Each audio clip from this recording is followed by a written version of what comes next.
Okay, yeah, okay. Why would OBS change that?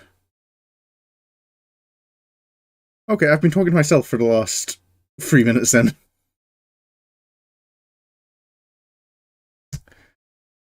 That's a great start. I feel like my mic's gotten more louder as well. Or maybe I'm just getting louder when I'm talking. I think that those levels are looking better. Yeah, okay. No, I checked and apparently OBS just decided to change what my mic input was. I cannot think of a reason why it would do that.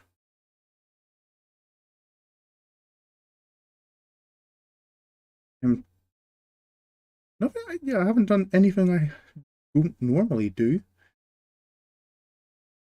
Okay, well, I suppose I should say hello again then, if no one's been hearing me for that. Oh, oh, that won't even come up in the recording then, because if it was actually OBS, that's just lost audio, I guess.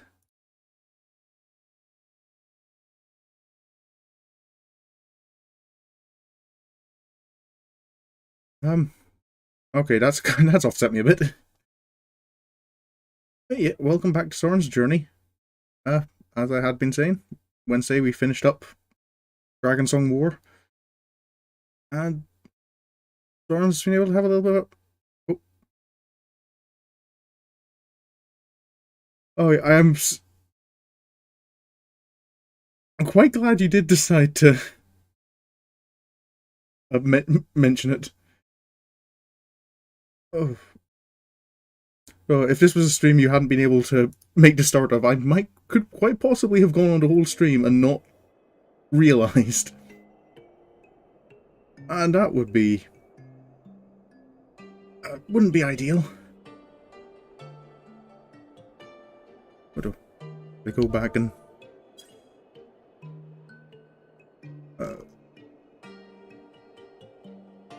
do I go back and try and redo it? Or I think, do I just carry on from here?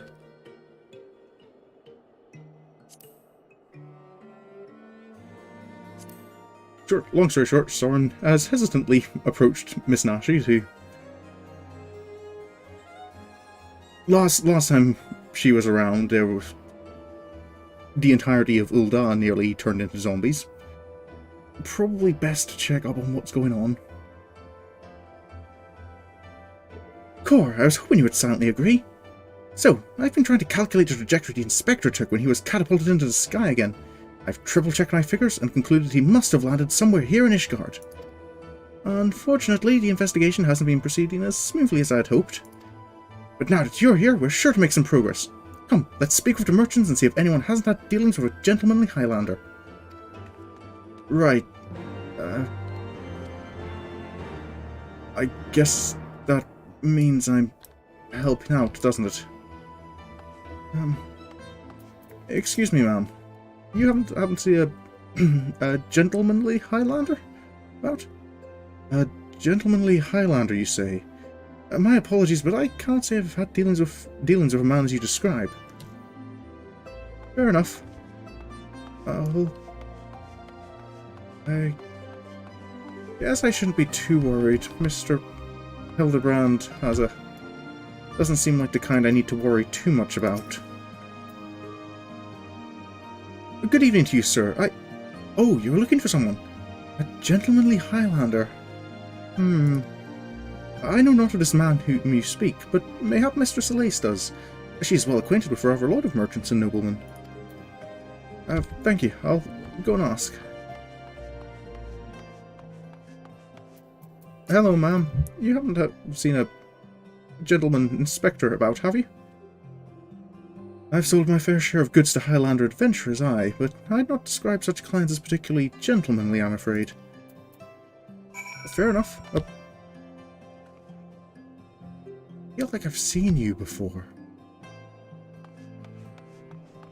I don't think where, though.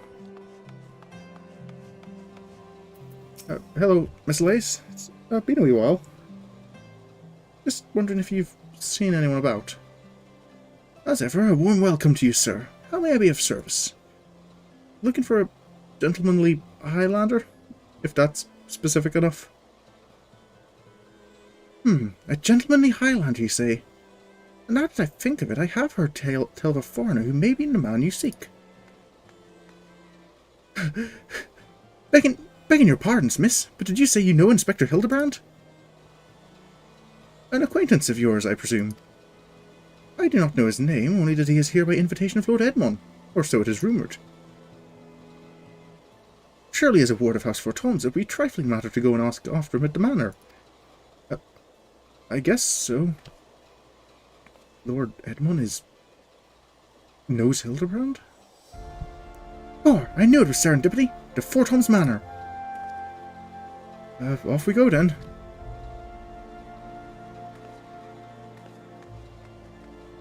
I have to say, if Mr. Hildibrand knows Count Edmund, I'm actually curious now as to what that connection is.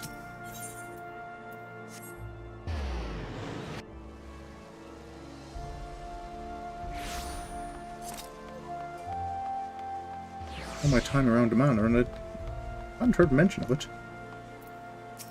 Hello, sir. It's me again. Well met, Master Sherwood. Do you require assistance? I'm actually got a question about a guest of the Count. Aye, it is as you say. At this time, Lord Edmund is entertaining a foreign guest. Huzzah! We've found the Inspector! Maybe. If I'm not mistaken, their meeting should be ending shortly. If you like, you may retire to the gazebo and wait for our guest to depart. A gazebo? Aren't those dangerous? And then again, you seem a responsible sort. Not like to let a wild gazebo run amok. Very well, we humbly accept your offer. Miss Nash, are you aware of what a gazebo is? And if it wakes up, I'll have you there to protect me. Sure.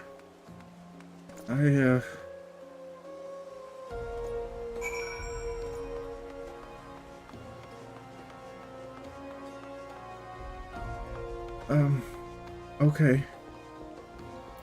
Is everything okay, Miss Nashi? With what powerful magics did they tame this dread fiend? Oh yeah. Yeah. At least Count Edmund's role doesn't get too involved in the madness and he steps out before it really picks up.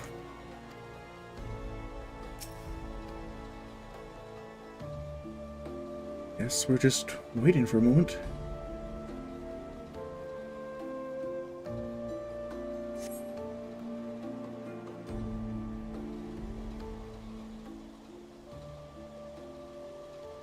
I wonder if it really is Inspector Hildibrand. I suppose I should be impressed even if he survived that fall. Oh, apparently he fell from Dalmud as well, so I don't know what to believe. That must be Inspector Hildibrand. I guess we find out.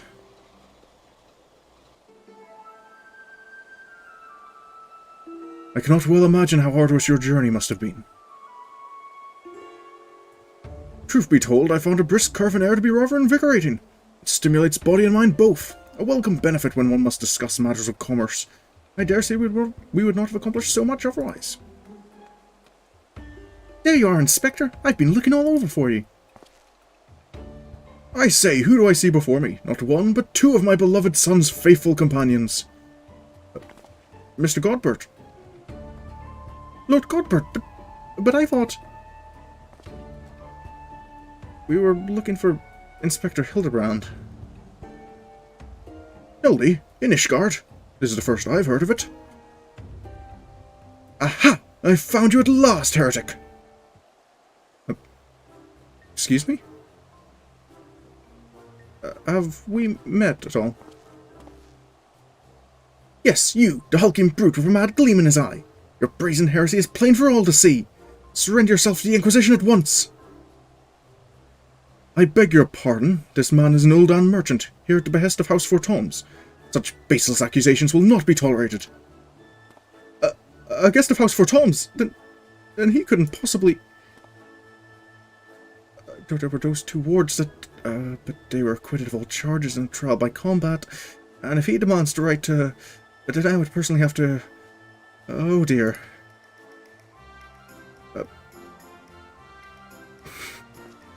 That's maybe a fight you don't want to get involved in. 1,000 apologies, good sir. I spoke out of turn.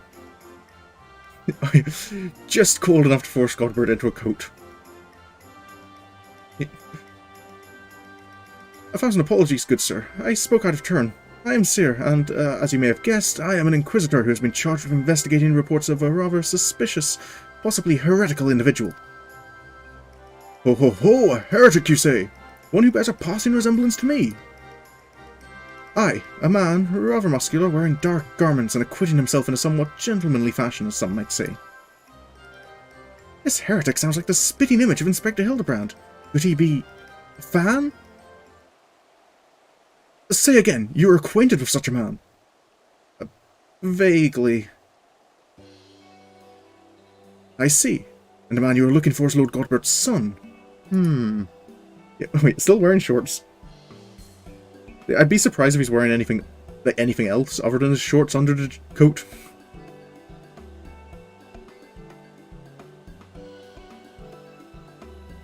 It would seem that our investigations may be connected. So, I put to you a proposal. The first reported sightings of the heretic I'm tracking came from Falcon's Nest. Mayhap we should journey there together. It is, after all, possible that we are seeking the self-same individual. If so, and if he is innocent, it would be for the best if you were present when I apprehend him, that we might resolve this matter without incident.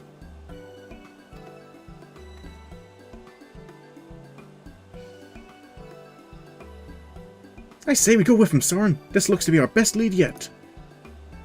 I guess I'm involved now. I shall accompany you all. It's been far too long since I laid eyes on my beloved son, and if there's a chance we might be reunited, I should be glad to seize it. Then it is settled. We shall leave for Falcon's Nest at once. Right. Sorry for taking up your time, Lord Edmond. And yes, off to Falcon's Nest and...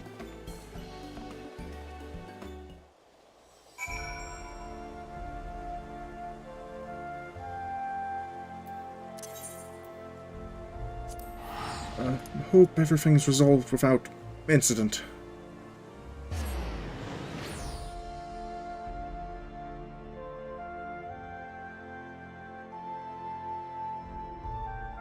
I think that's the best outcome, is things just... it's just that nothing bad happens. I won't ask for anything good. Just nothing bad. The others must not have arrived yet. Should always check in and start asking around myself.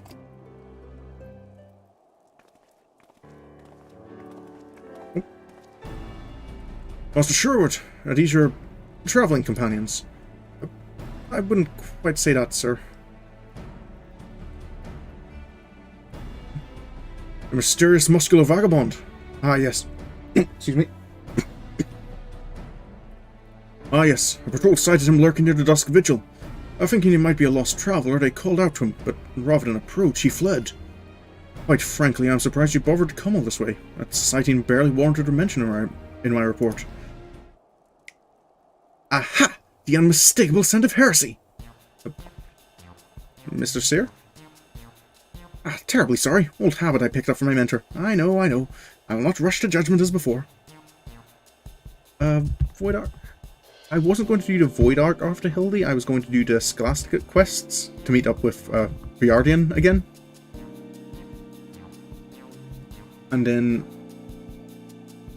I haven't decided whether it's going to be Void Ark or Alexander after that. But it'll be one of the two. That or the Warring Triad.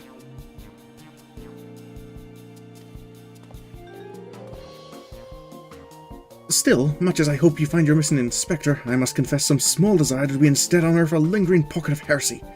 Of late, there have been virtually no confirmed instances of heretical misdeeds.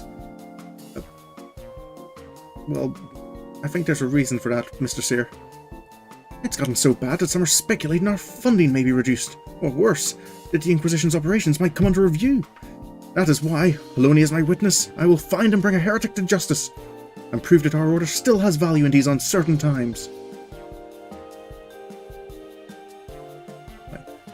Oh yeah, I definitely plan on getting all that, all like the main post-Heavensward content out of the way before I start Stormblood, so it'll definitely be finish up.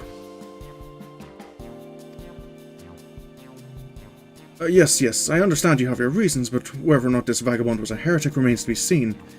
Still, if you are set upon your course, you might begin your search near the Dusk Vigil.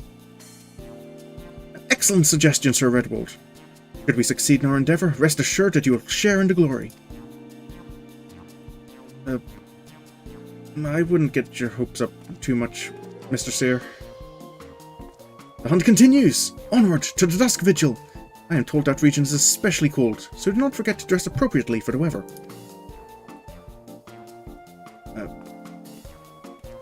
I'm familiar with Curvis, sir. I'm just getting more and more uncertain about what we might find.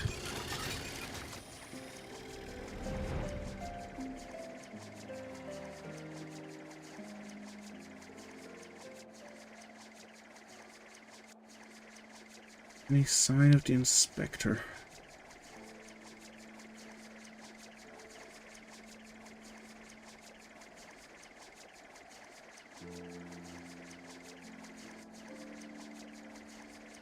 I don't know quite what I'd be looking for, though. Chaos, probably. Things always seem to go slightly odd with the Inspector about.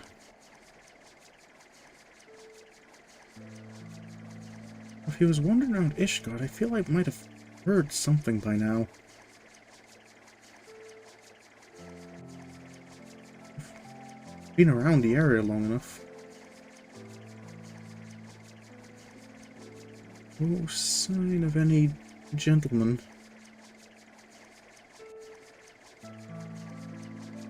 Dusk Vigil. Where's the others?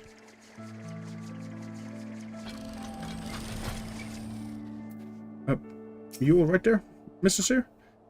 I trust you're managing. Good. It would be a shame if we had to turn back now.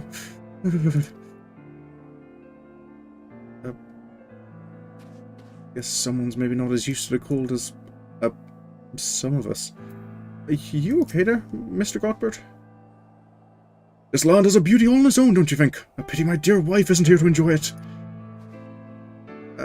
Yes, a pity, Dad, isn't it?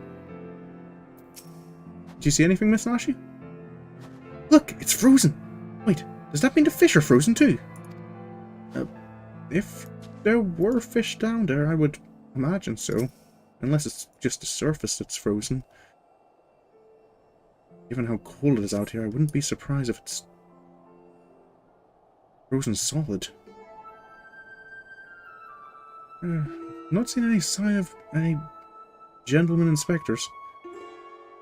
Very take me, it's freezing! Oh, but it's a waste of time! No living thing could survive in this god's-forsaken wasteland. Yeah, of course he has to dress appropriately for the weather. I do appreciate that he's still got the mittens and, like, big boots on. Over there, look! Someone's coming from the vigil! Inspector! Inspector, is that you? Is it? Wait. You look familiar. As I live and breathe, of all the places to be reunited with Master Zombiebrand's compatriots. How fare you all this fine evening? Hark! A heretic raised for the dead by his brother's unholy magics! He's not a heretic, he's one of the gentle dead men. What brings you so far from Ildar, good sir? Well, as you know, ours is a rather lonely existence. So when we heard rumours of an abandoned fortress held by zombies, we were delighted. I was chosen to serve as emissary and set out immediately. Alas, it seems my efforts were for naught. I have visited Dusk Vigil. The zombies there are... truly? Every last one dead? That is to say, irrevocably dead? If it was necessary, then so be it. Still, after coming all this way, it's more than a little disappointing, you understand. I think I can understand. Then, my calculations were wrong? The Inspector didn't land in Kerfus. No, now, do not fret so. If it is our overlord you seek, then you are in luck. As the founder of the Gentle Dead Men, our fates and our Aether are inextricably entwined. In fact, I can feel it calling to me now. Truly, good sir, you can guide us to Inspector Hildibrand? As surely as my rotting nose can lead me to fresh brains. Follow me, my friends. I guess this works. You coming along, Mr. Seer? Mr. Seer? One must remain vigilant for heresy, for it can manifest in myriad ways. It's a vile, insidious sickness which must needs be burned out ere the infection takes hold. Surely zombification would qualify, yes? They're going on without us, Mr. Seer. Confound it, they've left us behind! Oh, yeah. Well, okay. I think the zombies attacked first. They weren't particularly friendly. They weren't particularly gentlemanly either. Don't call it a comeback. Who do they think they are, commandeering this investigation and employing a zombie as a bloodhound? It beggars belief. We must regain control of the situation. With me, Sorin. Mr. Seer, please don't try and regain control of the situation. It doesn't work.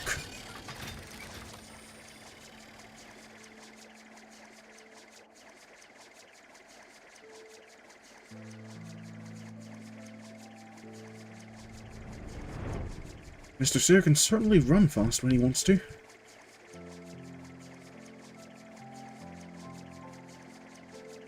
Imagine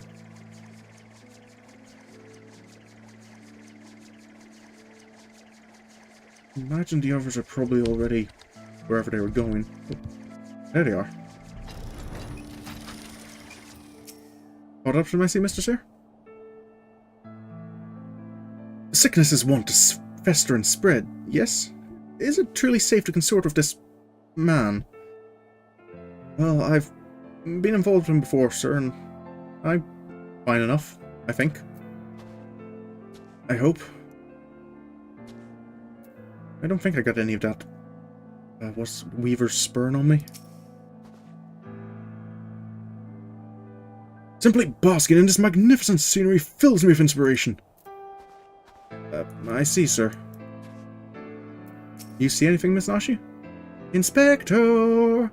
Inspector! I guess not. Sir? How's your, search going? Hold a moment, my friends. I must needs concentrate. Master Hildibrand is indeed nearby, but there is also something else. May have a powerful magic confounding my senses. I can guide you no further. We must needs split up and search the area. Now see here, these wastes are infested with wild beasts, and you would have us split up. Sorin can handle himself true, and you've clearly no reason to fear death. But what of Mistress Nashi? Oh, I take your meaning. My good zombie, Sorin, pray see to the lady's protection. Inquisitor Seer, would you care to take the lead? Come on, you two. The Inspector is out there somewhere. Right. Just bodyguard duty. I can work with that.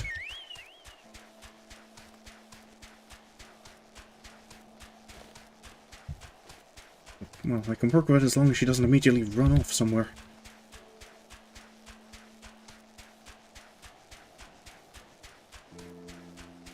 Where did they go? Miss Nashi? Oh dear. Oh, there they... Wait up.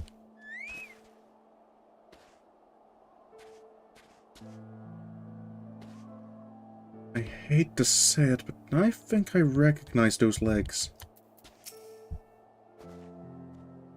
Oh, those sculpted legs clad in gentlemanly trousers! I know them!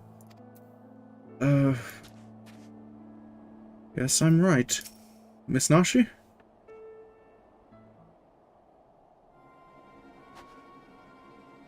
Look, Sorin, that's got to be the inspector! It would certainly seem so. And he's surrounded by giant, fluffy, man-shaped gazebos! Nay, my lady, they are not mere gazebos. Note their regal bearing. They are gentlemen gazebos. Fearsome yet fastidious foes, who would surely tear me rotting limb from rotting limb. They're yetis, but I'm not gonna argue. Only Sorin can save Master Zombiebrand now. I guess.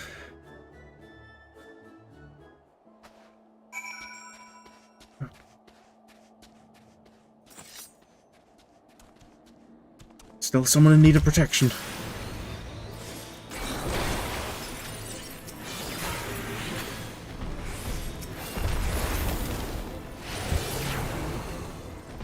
Right. And, yeah.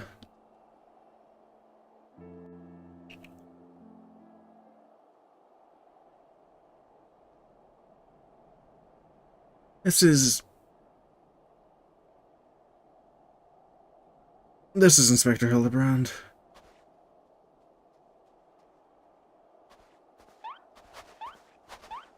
Inspector! Inspector! Can you hear me? We've been looking all over for you.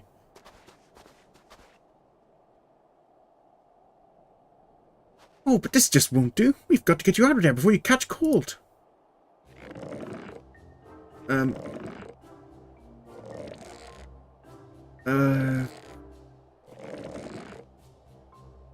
I'm not getting involved with this one. Up and at 'em! Everyone is waiting for you. No luck? Forgive me. If I pull any harder, my arms are like to tear. Ah, there you are. We heard shouting. Have you perchance found something? Yuri, take me. Is that my heretic? Confound it. I wanted him alive. Inspector Hildibrand is definitely not a heretic. And he's probably not dead either. He's just hibernating. Like last time. I can vouch for that. He does that. Hildy ever was a late riser. Fear not, my wife and I had our ways of waking him. Yep.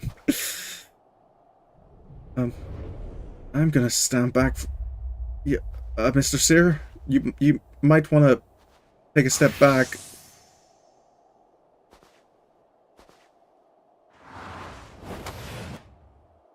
Oh. Right this instant.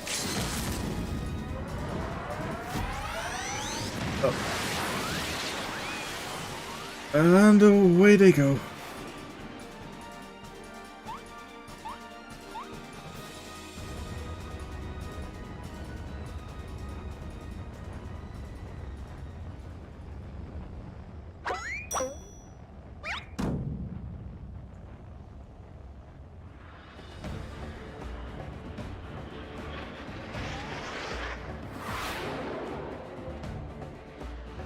And well, it looks like they're coming back down.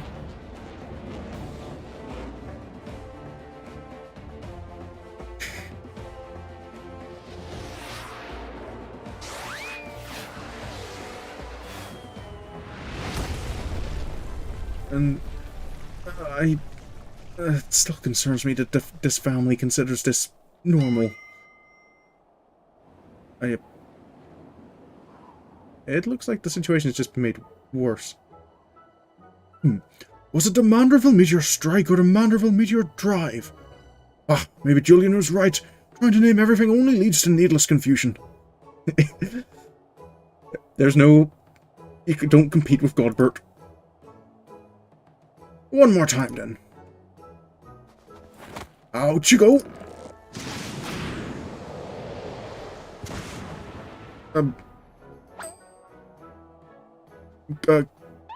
Good morning, Inspector Hildibrand. Splendidly suplexed, Lord Godbert.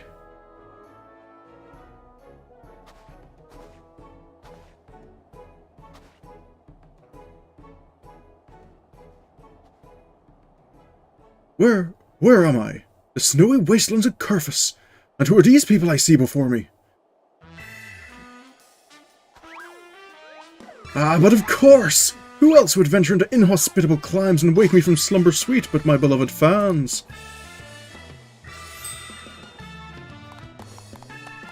Well, he's back. Why do I feel as though I've stepped through a portal into an alternate reality unbound by the laws of logic? If you want to step out, Mr. Sear, this is probably your best chance. I'm not going to help you out if anything else happens.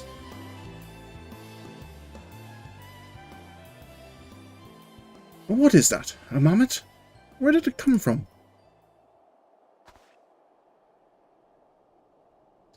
Oh, that! When my father drove me into the earth, I found it buried beneath the snow.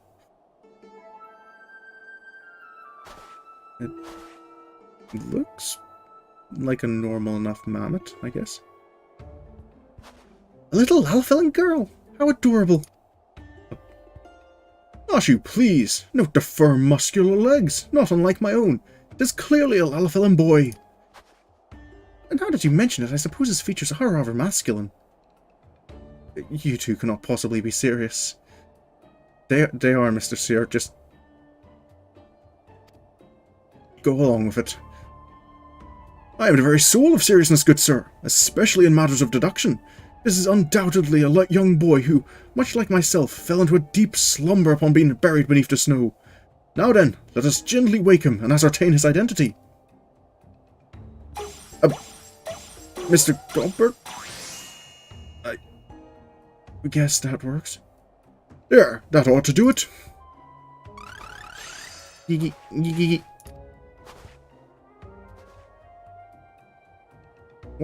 What is this place?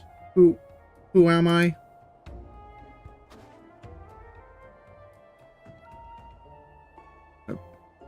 Mr. Hildibrand, what?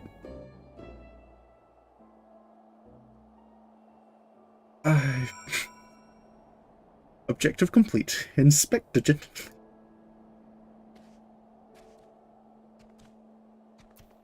Mr. Godbert, I know you're... Mr. Godbert, but are you sure you're not cold like that? There's naught in all creation that cannot be repaired with a little tender love and care. Tender love... Yeah, that's what that was. Master Zombiebrand is alive and full of beans. It's a miracle. Surely there's a perfectly logical explanation for all of this. I assure you, Mr. Sear, there isn't. I remember nothing. Inspector Hildibrand's back, and he brought a friend. He did. How are you doing, Inspector? Long time no see. It would seem that although Father's ungentle ministration served to restore this young boy to life, they also robbed him of his memory.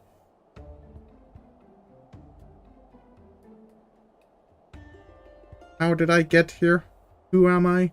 Why can I not remember? Do not worry, young man. Everything will be all right. Take it from me. I have lost my memory more times than I can even remember. Then can you help me to remember? Yeah, he'll understand eventually.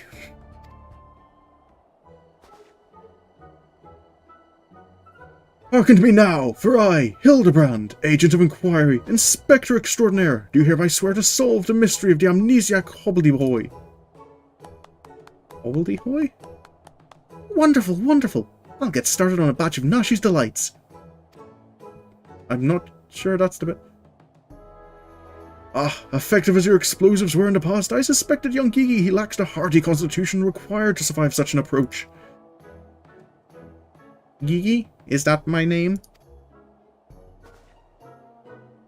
When you woke, you were muttering Gigi Gigi Gigi. I suspect the phrase may hold some significance for you. So until such time as we learn your real name, I say why not adopt it as a playful moniker? But that's just the sound that all mammoths make. What kind of imbecile ghost names a mammoth Gigi anyway?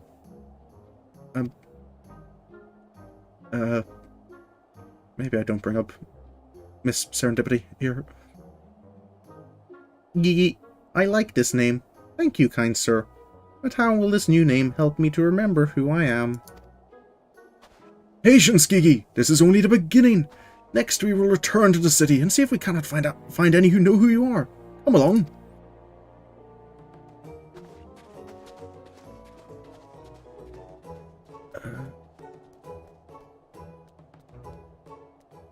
Do I want to stay involved in this?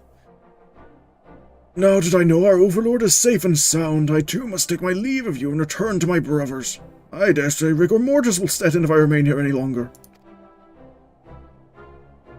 Bound for Fanalan, then allow me to accompany you. Julian will give me no end of trouble if I keep her waiting much longer, though perhaps she will forgive me once I tell her of Hildy's return. I'll see you around, Mr. Godbert. This is rather a lot to digest, though you have to look one accustomed to such happenings. In any case, regardless of Mistress Nashi's protestations, the Inspector will not be granted access to the capital until we can confirm that he is not a heretic. You have my word he will be treated fairly. I'll trust you on that one, Mr. Seer, but I'm gonna tag along for now.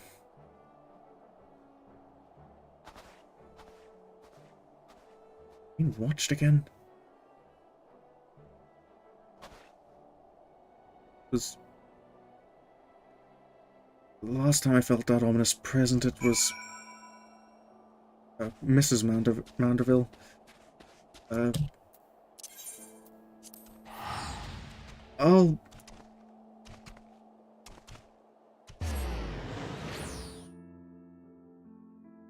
I don't know whether it would be a good thing or a bad thing if it's her. Again.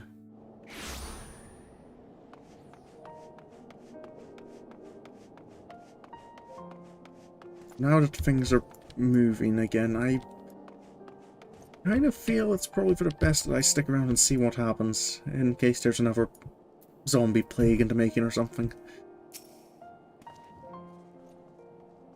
Fury, take me that man! The Sorin. I suppose you have heard the news then, that Inspector Hildibrand was cleared of all suspicion, and judged to be no more than an eccentric curiosity. If you are looking for him, good luck. I wanted to thank him for his cooperation, but as soon as the Temple Knights released him, he and his assistant ran off the gods nowhere with that mammoth in tow. As for my investigation, in spite of all the twists and turns, I managed to salvage a satisfactory result. As far as the Inquisition is concerned, the suspicious vagabond was naught more than a zombie which wandered away from the Dusk Vigil, a sickness which has since been purged. So it would seem that all is right with the world once more. For now. I have no doubt that the Inspector will turn up again like a bad gill, and when he does, trouble is sure to follow. Well, that sounds about right.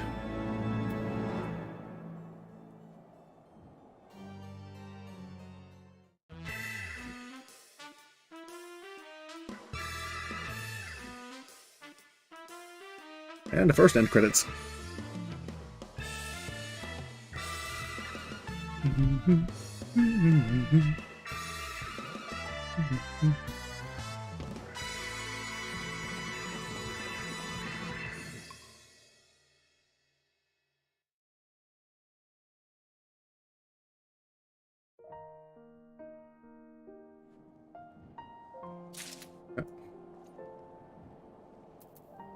So I'm guessing that's a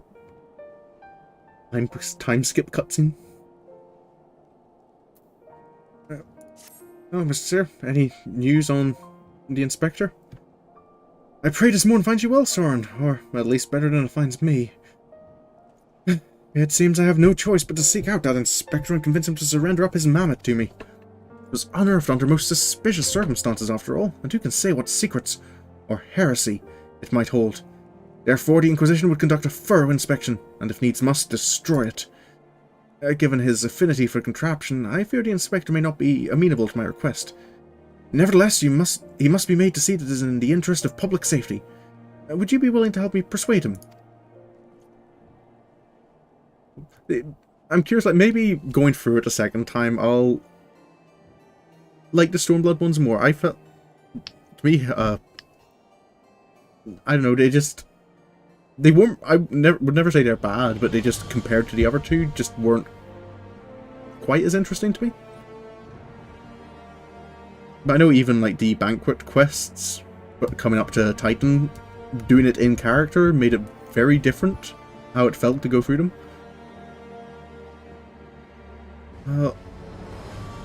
I'm curious as to what's going on, so I'll tag along. But don't expect me to get too involved. A fury be praised, at least you have seen reason. Let us pray he will as well. With all due respect, sir, I'm not gonna bother praying or hoping or having any expectation that Inspector Hildibrand will see reason.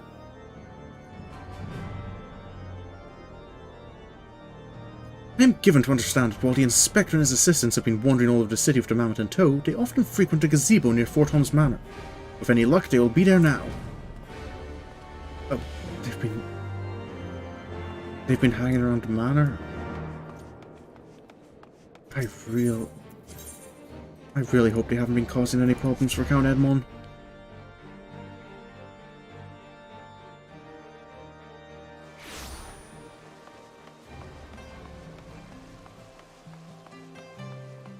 Lava. Is he a guest of Count Edmond as well, or is he just using them because he... Hello, Gigi. How are things going? To the very pinnacle of the heavens. Miss Nashu? What's going on? Isn't she adorable? Mr. Hildibrand?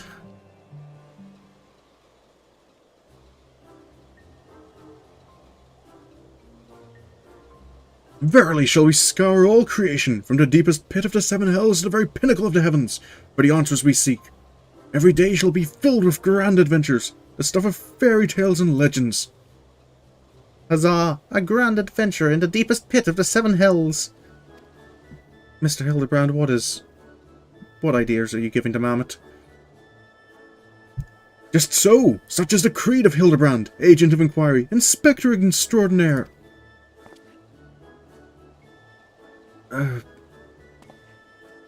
Okay. I guess this is happening now. Well posed, Gigi, well posed. I dare say you have the potential to be an exemplary inspector someday. Right, that's enough of that. By virtue of the authority vested in me by the Supreme Sacred Tribunal of Hellenic Inquisitory Doctrine, I hereby command you to surrender that mammoth of suspected heretical origin into my custody. Mr. Seer, can your organization find, like, an acronym or something? Your name's a bit of a mouthful. Why, hello there, Sorin, an Inquisitor Seer, ever the jester, accusing poor Gigi of being a clockwork heretic, when 'tis plain to see that he is merely a precocious young lad.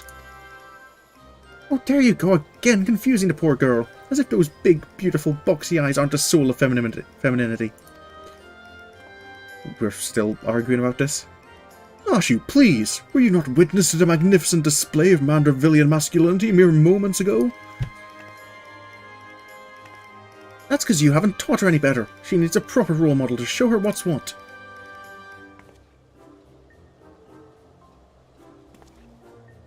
I don't know what I was expecting, but it probably should have been something along these lines.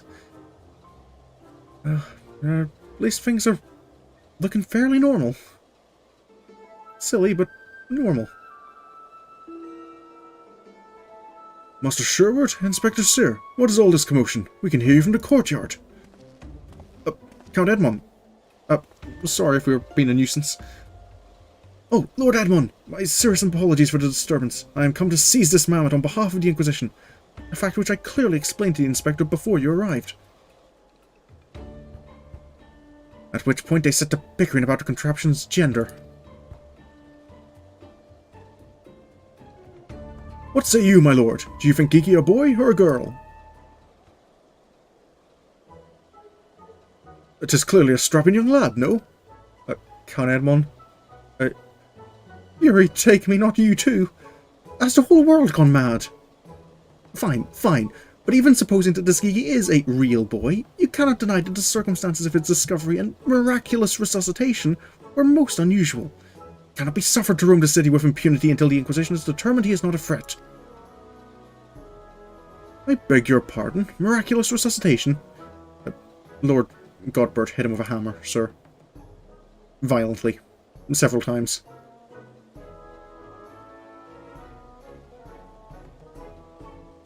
I see. Then until such time as Gigi recovers his memory, mayhap it would be best if you adopted him as a ward of House Manderville. I will even stand as witness here and now if you wish. Wait. Adopt? Then that would make me Gigi's father? Doubtless the Inquisition would think better of taking any action which might threaten the cordial relationship between our two houses. Yes, of course, I'll do it. I, Hildibrand, Agent of Inquiry, Inspector Extraordinaire, do hereby grant this child the patronage of House Manderville. Papa Hildy! The Inspector's finally become a father. It's so beautiful. Quite. Now that you need no longer fear the Inquisition, you are free to show Gigi more of our fair city. Indeed, I strongly encourage you to do so. Mayhap, by the grace of the Fury, something will jog his memory. Thank you, Lord Edmond. I shall not forget this kindness. Come, my faithful assistant, my beloved son. We must away! I guess this is okay? Oh, Helone, I would not presume to question your grand design, but confound it all. Well, mayhap I cannot detain the mammoth, but I am still within my rights to observe the blasted thing. I guess you are, and for that matter, so am I. I'm still not quite sure I'm okay to just leave them be. Lord Godbert will be pleased to hear that his son is as hale and healthy as ever. And not that I would ever presume to meddle on another father's behalf, and certainly not without consent. Thanks for helping out, Edmond.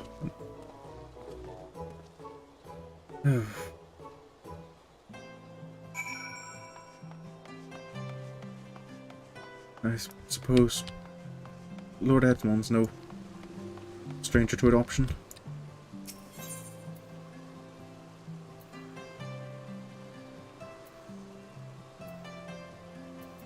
Where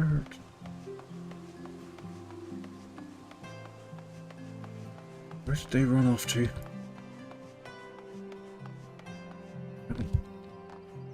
I can make that fall. Ow! I'm fine. Any heresy going on, Mr. Seer? How long must I stand around waiting for that mammoth to do something possibly heretical? I see you're having as much luck as ever.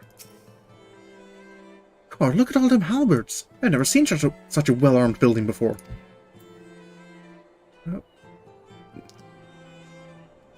I suppose that probably does, well, in the past, now, well, probably won't anymore now that peace is back, but I imagine those would have stopped dragons trying to land on them. There's a lot of halberds, too.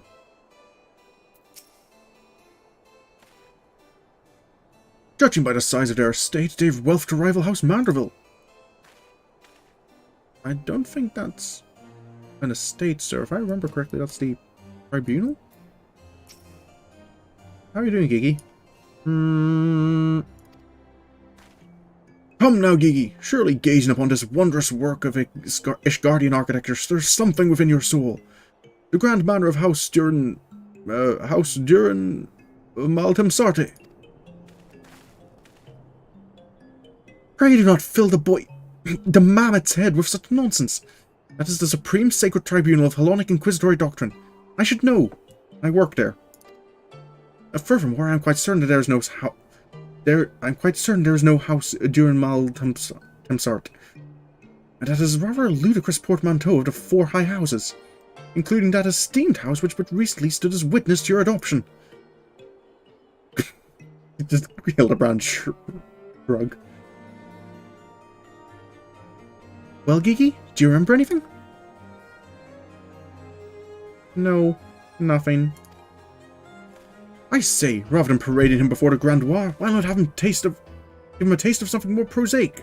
Let us make our way to the holy stables that he might bask in the singular sights, sounds, and smells of Ishgard's famous chocobos.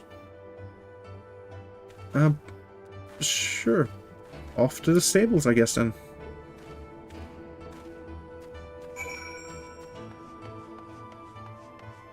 Well, nice things seem to be going fairly quietly so far. No murder mysteries, no zombie plagues.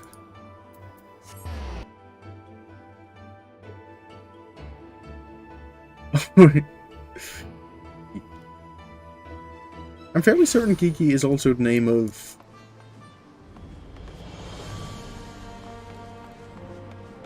the mammoth. Like, Gigi isn't the only Gigi in Final Fantasy XIV. I'm fairly certain it's the Goldsmith's Guild mammoth. Patience, patience. A watched heretic never sins. Such noble creatures, chocobos. How many halcyon days did I pass in the saddle, racing across the windswept plains?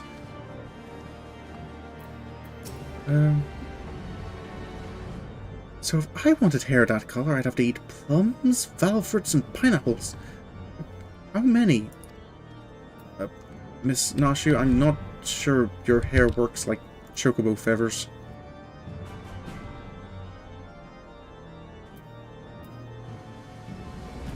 Or I pronounce it too. Okay. But you just pronounce the one name in 2 different ways, or is it... You pronounce Final Fantasy Gigi different to real Gigi, your niece?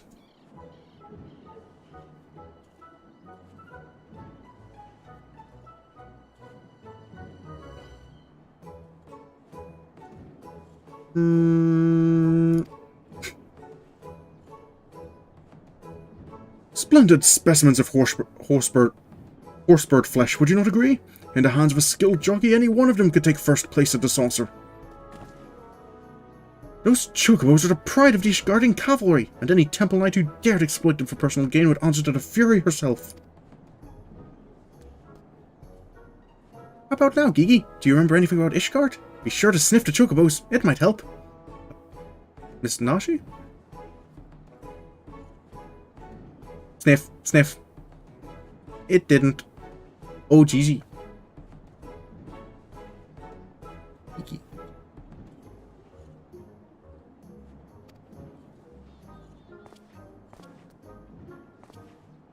You know, just because you found him in a curved snowbank, it doesn't mean he hails from Ishgard.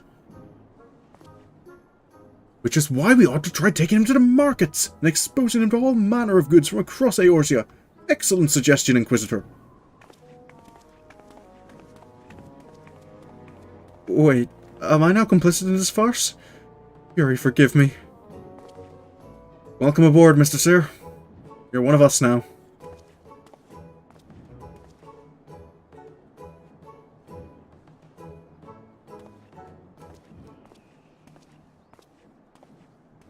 But I want one! I want one! Buy me a chocobo, please, father!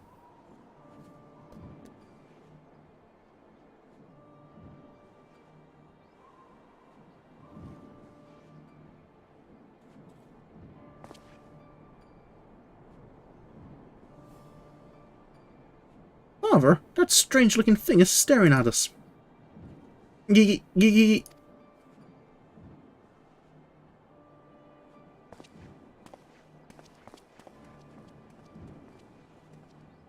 Am I that strange-looking?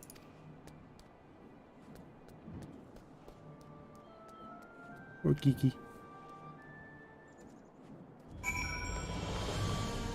Right, so it's off to the markets then.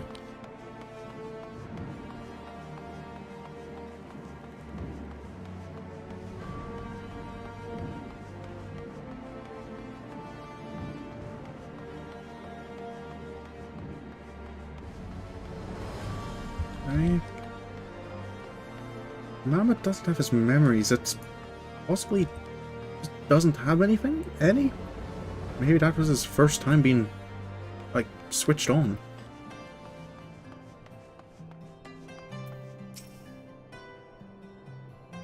What if I picked one with my eyes closed and gave it as a namesake gift to myself? Oh, I wonder what it'd get me.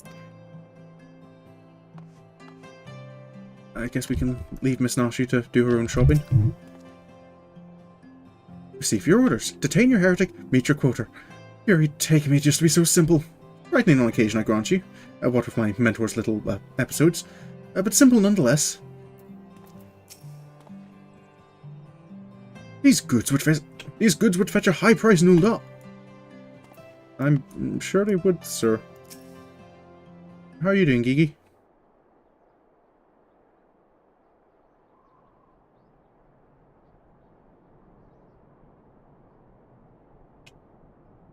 Why bother? It's no use. Now, Gigi, you must not give in to despair so easily. Did I not promise you days filled with grand adventures and the eventual discovery of your mislaid memories? Spirits, Gigi, spirits!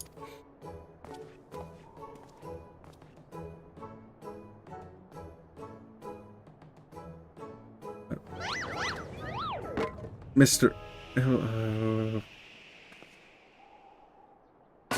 Of course. I'm not paying for that.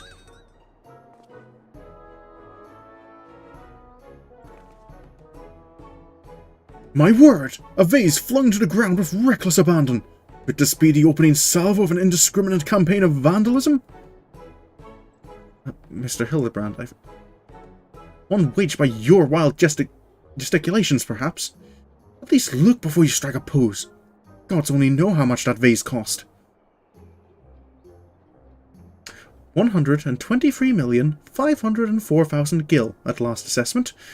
It was over 700 years old and graced the homes of a dozen archbishops, 8 counts, 2 lord commanders, and 1 duke. 100 million gil!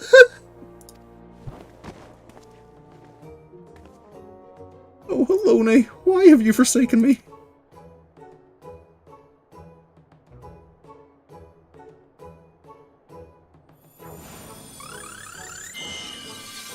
Gigi? Oh, would you look at that? That's interesting magic. Especially coming from a mammoth.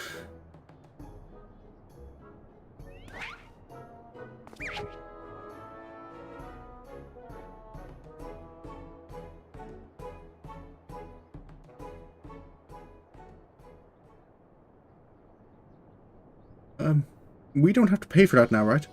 It's a miracle. Nay, the divine intervention of the Fury herself. Did I do that? Gigi, my boy, that was marvelous. You're a born artisan, just like father. Papa Hildy's papa? Your grandpapa Godbert, the man who woke you with a few gentle taps of the noggin. You wouldn't believe what else he can do with that hammer of his. Why, some folks say he wields the very powers of life and death. Once he and the missus come back from their tour of the Western Highlands, I'm sure they'd love to see that trick of yours. Do not demean the mammoth's powers a mere parlour trick. We just witnessed a miracle, and I demand you all acknowledge it. This mammoth. Sir, I say, sir, 100 million gil for the mammoth. Nay, 100 million gil and the Duke's priceless vase. My word, is this what passes for trade in Ishgard? Gigi is my flesh and blood. I will not sell him at any price. Please, Papa Hildy, no more. I know you mean well, but we can deny the truth no longer. I am a mammoth. Gigi, whatever has gotten into you? You are my son. You are a Manderville man. Listen to your papa, Gigi. You're a Manderville girl, through and through. Stop it, both of you. You're not my papa or my mama.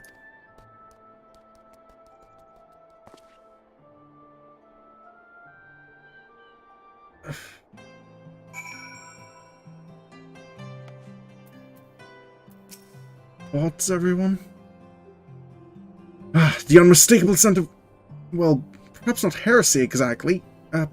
Regardless, that mammoth's power cannot be allowed to fall into the wrong hands. Well, at least we can agree on something. At least until we learn what power that is. Oh, children do say the most hurtful things. Yeah. Well, it is only to be expected. Gigi is at a rebellious age. Strange as it may sound, I too tested my parents' patience, and that on more than one occasion. But if they could weather the storm, then so can I. I say we find out what's got him thinking he's a mammoth. But he is a mammoth. How can you not... Oh, never mind. You're learning there, Seer. You're learning. Just so we're clear, you do agree that it's a mammoth, right? You don't honestly believe that, you know... not in front of these two, Seer. I'm sure he didn't mean what he said about his Papa Hildy, which means... he thinks I'm his mama? I guess? Well, Mr. Hildibrand, where are we off to? The course of fatherhood never did run smooth, but I, Hildibrand, guardian of Gigi, doting parent extraordinaire, shall find a way to overcome this trial and be reconciled with my beloved son. That's the spirit. Solving a simple case of childhood rebellion should be easy for a man who's unmasked thieves, defeated duelists, and led armies of the undead. Please ignore that, Seer. Yes, that's all for... Wait, what was that about the undead? Actually, don't tell me. For now, all that matters is finding the mammoth. We should begin by speaking with the sentry station at the city gates and the airship landing. If, Fury help us, he has left Ishgard, we need to know about it sooner rather than later. I will visit the Ark of the Worthy, while the inspector and his assistant head to the airship landing. You can question the guard at the gate near the manufactory, after which we will regroup there and share our findings. Dismissed! Right. That sounds easy enough.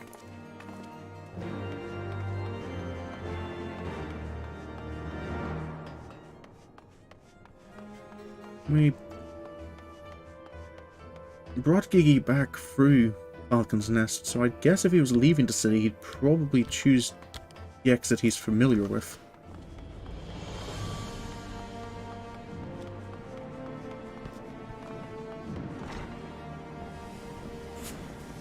Sorry everyone, just passing through. Hello sir, have you seen a mammoth dressed in blue come by? About yay tall. Little fellow with a wide-brimmed hat. Aye, he came through here. Brought passage on a supply ship bound for Falcon's Nest. One of them was named Lawfalls, right? Funny little buggers. Seemed keen to be anywhere but here. That sounds like our guy, sir. Thanks. Oh, hello everyone.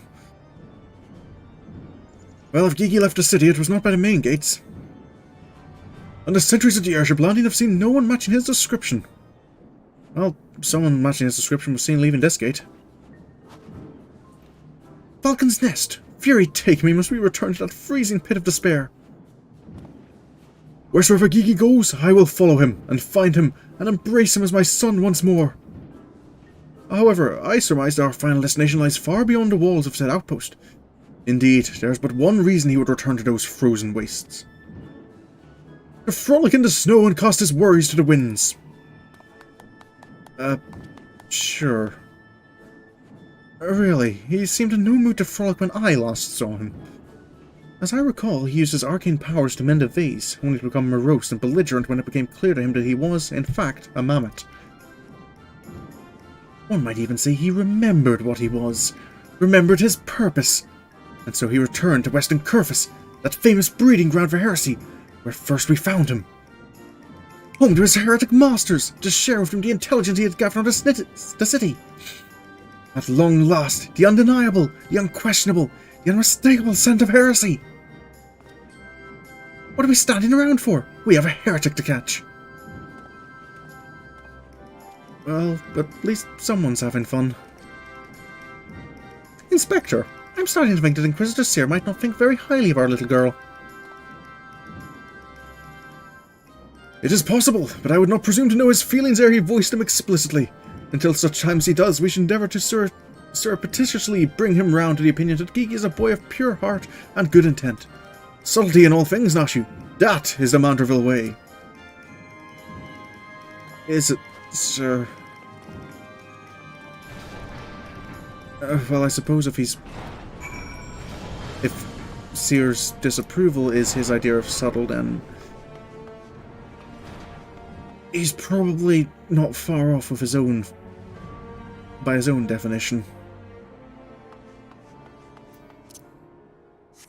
I guess it's searching around for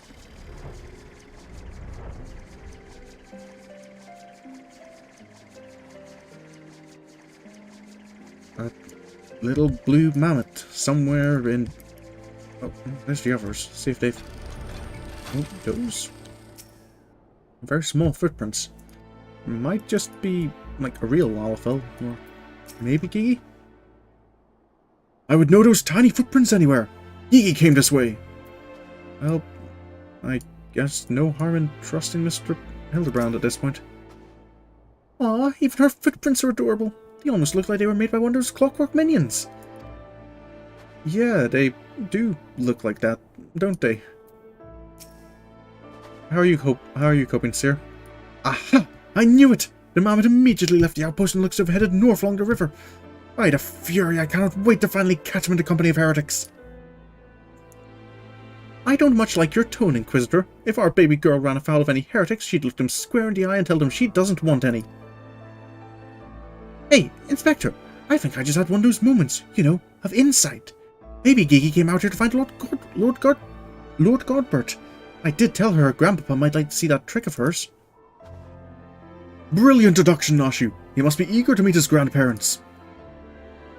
The self-same ones he renounced when he declared you were not his father. What a fine young gentleman, eager to explore his heritage. Let us make haste, my friends, for a reunion of 3 generations of Mandervilles beckons. I'm not sure how I feel about the sound of that. I really can't be bothered. I feel you a little bit there, Seer, but I think at this stage we're committed to seeing this through.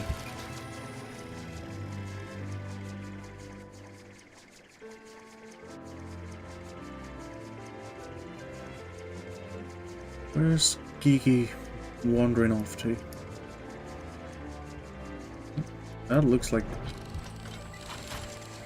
Don't look like Gigi's footprints. Still pressing on.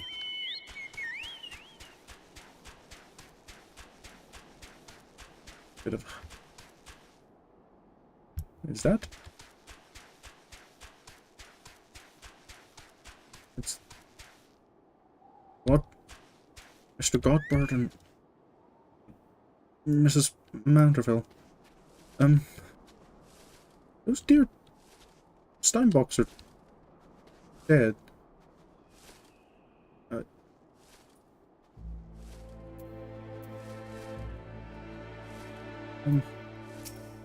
Gigi?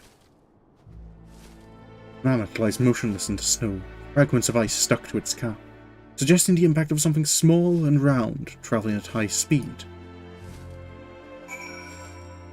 Well, I found him. Guess the others aren't here yet. They seem busy, so I'm just gonna maybe help Gigi and maybe get out of here before they notice me.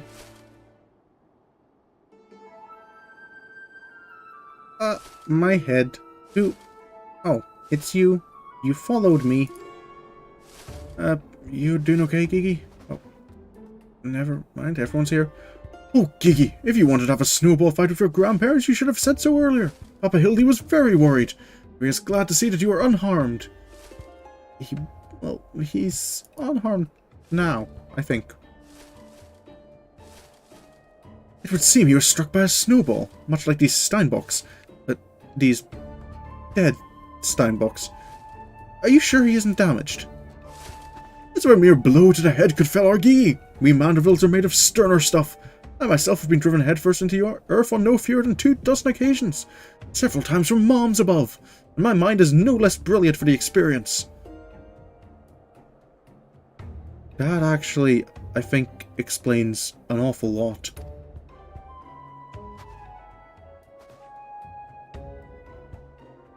There's still plenty of questions, but I think I have some answers now. I expect the Earth was no less brilliant for the experience I ever... Why are you nodding? Oh, he's behind me, isn't he? He is, sir. What good fortune to cross paths with you lot so far from civilization! Forgive me for not taking notice earlier. I was engrossed in my duel with Julian. But how rude of me. Would you care to join us? I'd rather not, sir. Grandpapa Godbert! Grandpapa Godbert! Mama Nashi says you wield the powers of life and death. I beg of you, Grandpapa Godbert. Grant me life. Make me a real boy. That's what he came out here for? Even for Mr. Godbert, that's a bit of a tall order, right? The wielding power of life and death is more... He's very capable of killing things, right? He doesn't actually have the ability to... Are you sure about this, my son? It may sting a little. I will endure whatever I must to become a real boy.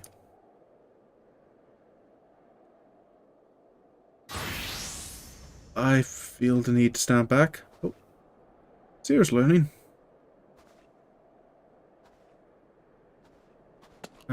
Mr. Hildibrand, you might be in the blast zone. Then let us begin!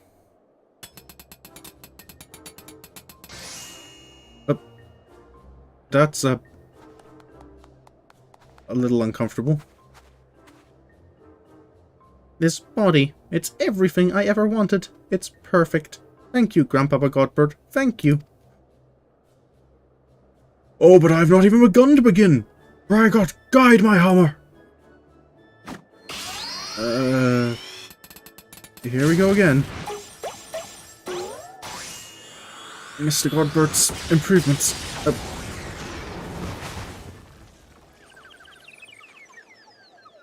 Well, what's the result this time?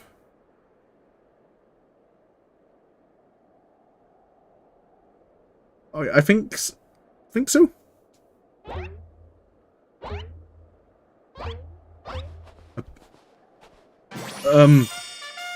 That's how? Papa Hildy, I'm a Manderville man. Gigi, my son, come to your father. Let me have a look at you.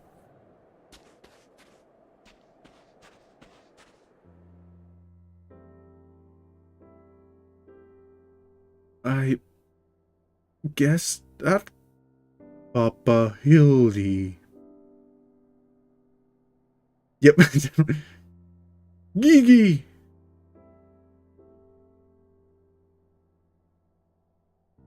I guess this is a happy ending?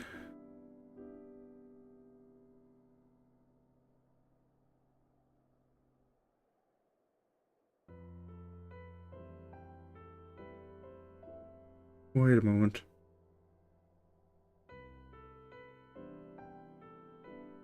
I get the sneaking suspicion that...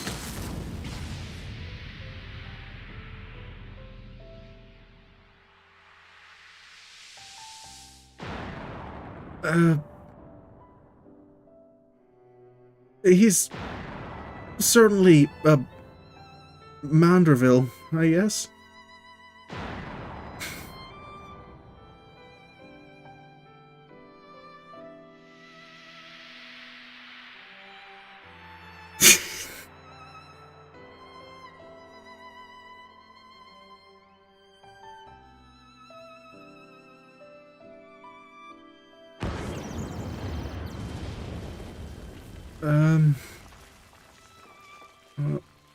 I know the inspector survived that. Well, Gigi certainly seems happy.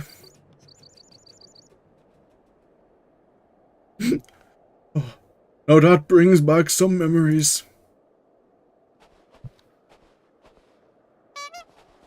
Papa Hildy. Oh dear, who could have done such a thing? Definitely a Manderville.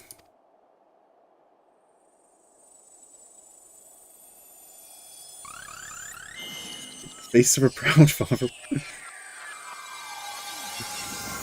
See, there are several expressions in that previous cutscene which I think you could all tagline as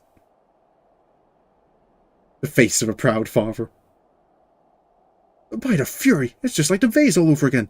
Miraculously restored to its original form.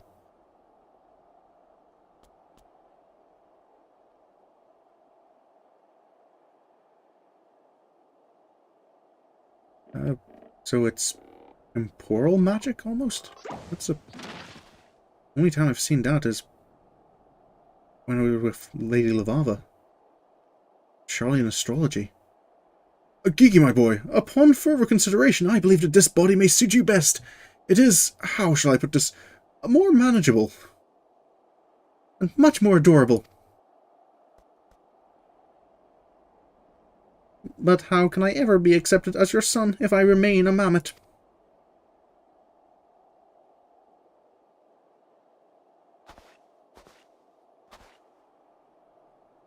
Is that what's been troubling you all this time? But why didn't you say so? Oh, here we go again. A Manderville is more than mere flesh and bone. He is vigour, compassion, honour, a gentleman for all seasons. Be you man or machine, it makes no difference. If they call you a mammoth, you look them in the eye and say, "Nay, I am a Manderville mammoth."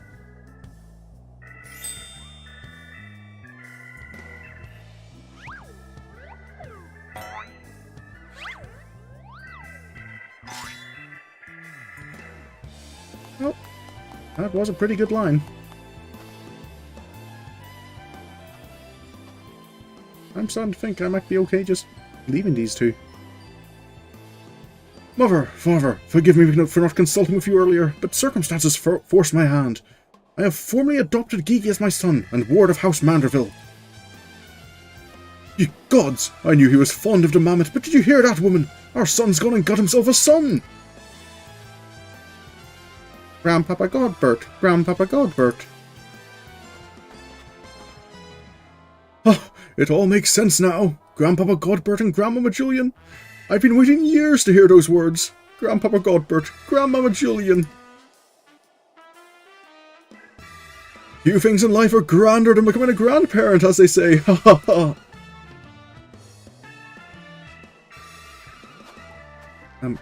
Someone doesn't look quite as happy with the situation.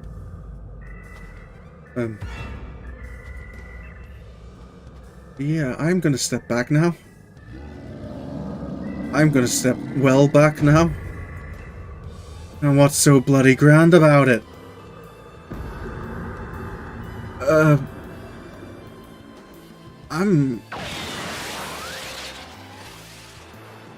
Okay, at least that saves me having to run away as well. I think.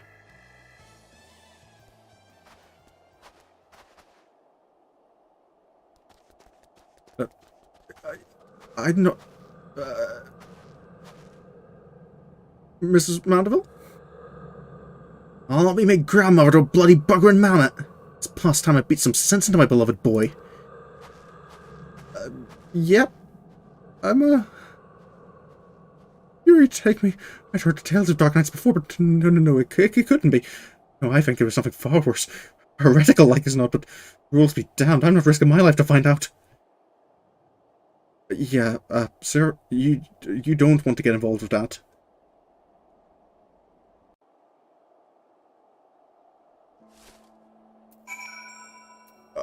You doing okay, sir? I think she's gone. I think we're safe. They're mad. Utterly mad. The whole damn lot of them. How their house could rise to such prominence I will never understand. I mean, I think I can understand quite clearly, sir. Did you want to try and, beat our opponent? Well, at least the mammoth seems to have overcome its existential crisis. Before today, I didn't know a mammoth could even have an existential crisis. Well, all's well that ends well, right? Wait, what am I saying? It's a mammoth! Why should I care what it claims to think or feel? Fury, take me, their idiocy is infectious.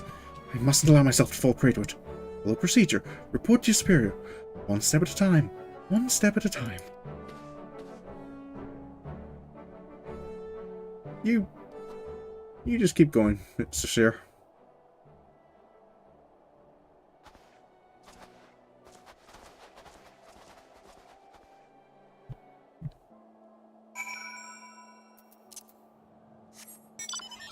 It's a shame Inspector Briardian isn't around.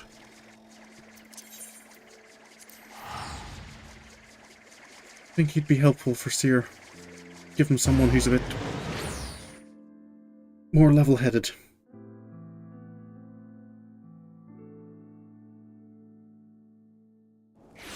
I suppose in his own way, Inspector Hildibrand is also perfectly level-headed, just on a completely different level.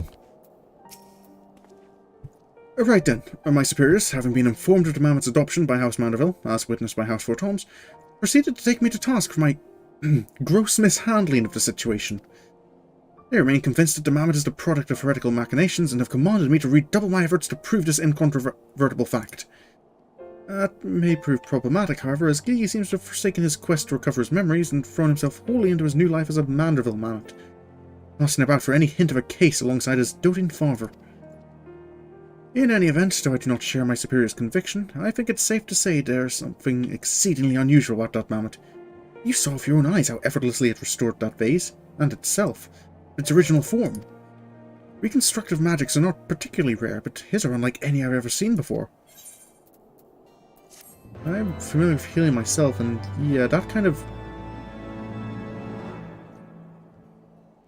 that's unusual, whatever Gigi can do.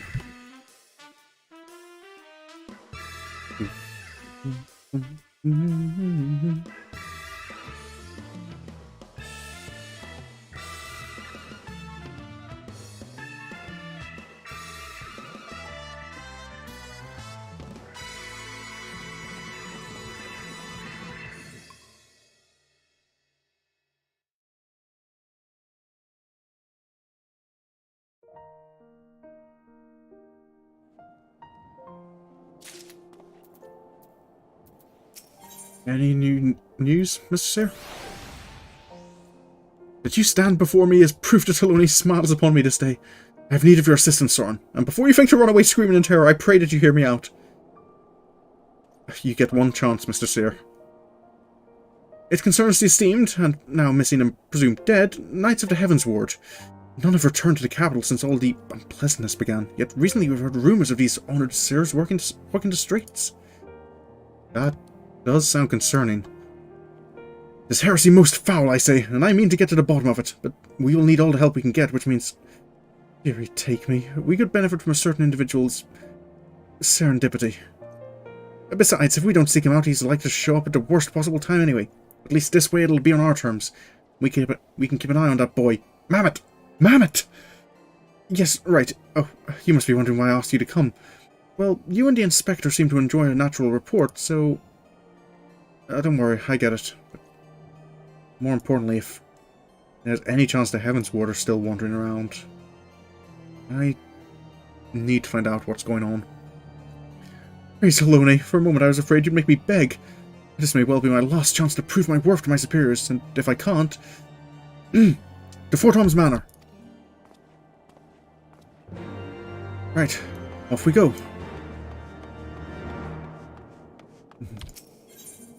I'm sure more madness awaits.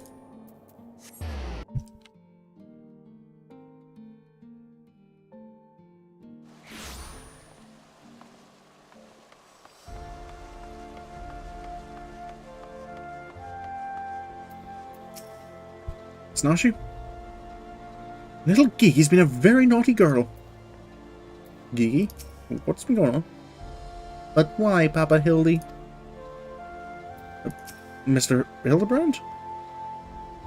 Is there a problem? Because, Gigi, such behaviour is unbecoming a gentleman. But why, Papa Hildy? Why is it unbecoming a gentleman?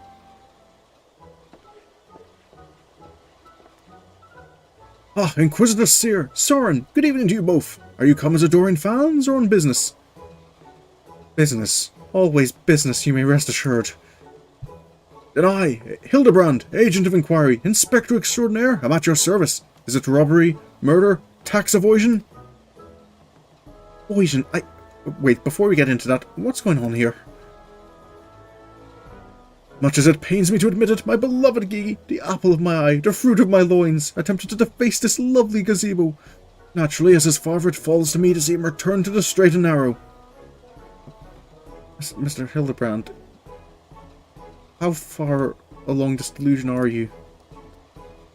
That's not true. I was drawing a family crest for our home. Now, Gigi, I know you're fond of this gazebo, as are we all. But it belongs to Lord Edmond. You wouldn't want to steal from Uncle Edmond, would you?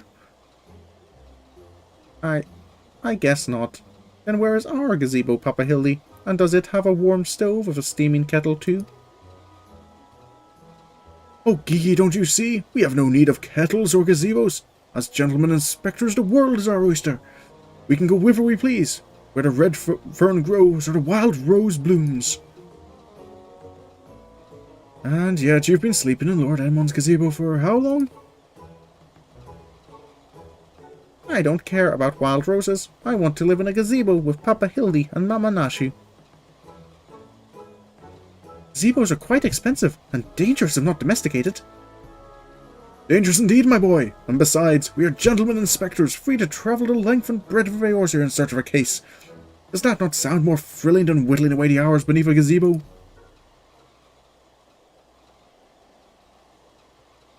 I guess. You sure you can't invest in a gazebo, Mr. Hildibrand? If it's a case you want, you need not go far. We're currently investigating reports of individuals masquerading as Knights of the Heavens Ward. These contemptible charlatans are rumoured to have tricked several hapless maidens into attending private parties for a small fee, with the promise of enjoying the company of these great sirs. Those who were foolish enough to attend found their experience to be so traumatizing they have refused to discuss them in detail. Needless to say, your assistance in this matter would be greatly appreciated, and for it you shall receive due compensation. Say no more, Inquisitor, say no more. I, Hildibrand, Agent of Inquiry, Inspector Extraordinaire, am well versed in the ways of the fairer sex. Since when? Mummy! Mother dearest! I was under the impression you had departed for Ul'dah.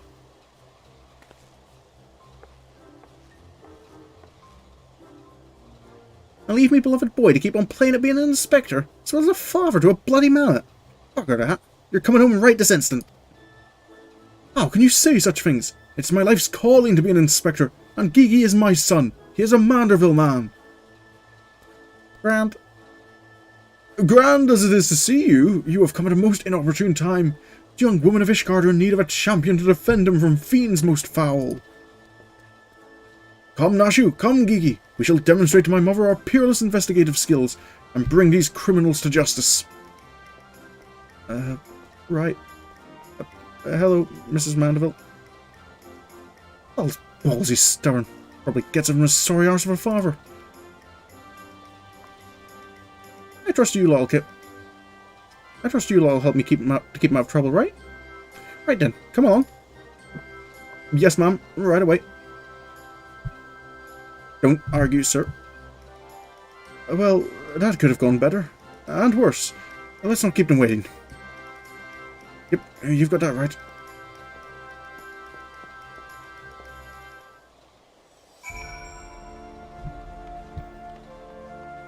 I guess start questioning.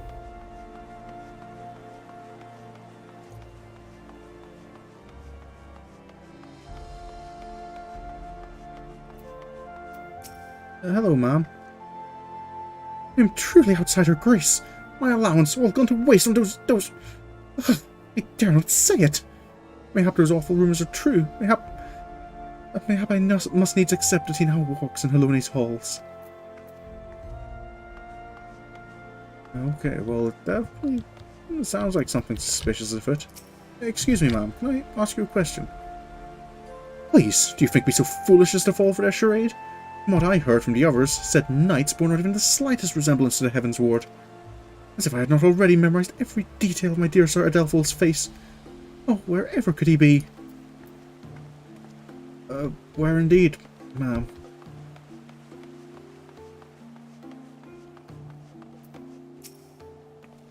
Mrs. Mandeville? What does 7 L so damn appealing about getting paid a pittance to do the watch's job for him? I agree, ma'am. Certainly. How are things going your end, Miss Nashi? If the knights aren't supposed to, you know, why are they so popular with the highborn ladies? I don't know. How are you finding investigating, Kiki? Who needs a gazebo? I do. Mr. Hildibrand, are you sure you can't get a gazebo for yourself and Gigi? There must be at least one fair maiden who can tell us something of value. Sir, how are things going? I can say one thing with absolute confidence. They're all quite mad. The woman we're questioning, or probably everyone else, I suppose. I demand satisfaction! Swift and terrible vengeance! How dare they prey upon a lady's emotions to line their pockets with gil? If Sir Sharibur was here, he'd purge the lot of them like the festering sickness they are. Yes, pity he too remains missing. So very much a pity. Well, not really learning much of help, other than definitely something going on.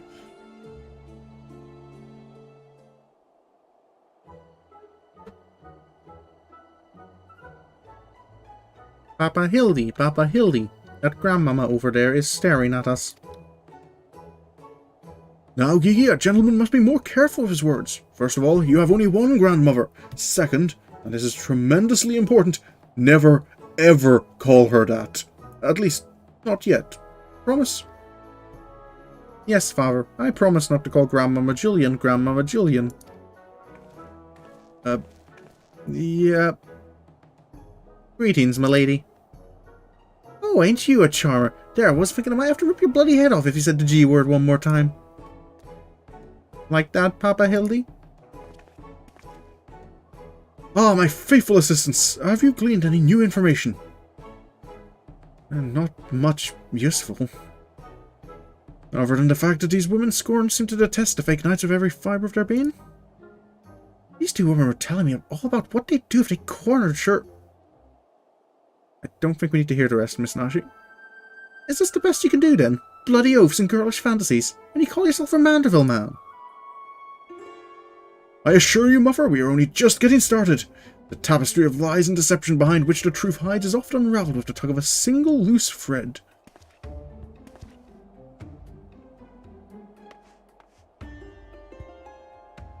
I say, young lady, I would beg but a moment of your time.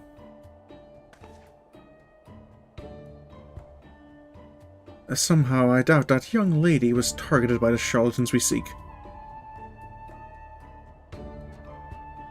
Aye, 'tis true. I too was taken in by the false promises of awful, awful men. Long have I yearned for a chance to meet Sir Velguin. When they said I finally could, I didn't hesitate for even a moment. When they escorted me to the manor and did the blindfold, I looked upon the hideous faces of these so-called grand sirs, screamed and fled. They were gone when I returned with the watch, but the neighbours said they had overheard them speaking out seeking shelter in a place called Idleshire. I know it's not much, but I pray this information helps you in your search. My lady, I swear to you here and now, I, Hildibrand, Agent of Inquiry, Inspector Extraordinaire, shall not rest until these dastardly fiends are punished for their foul crimes.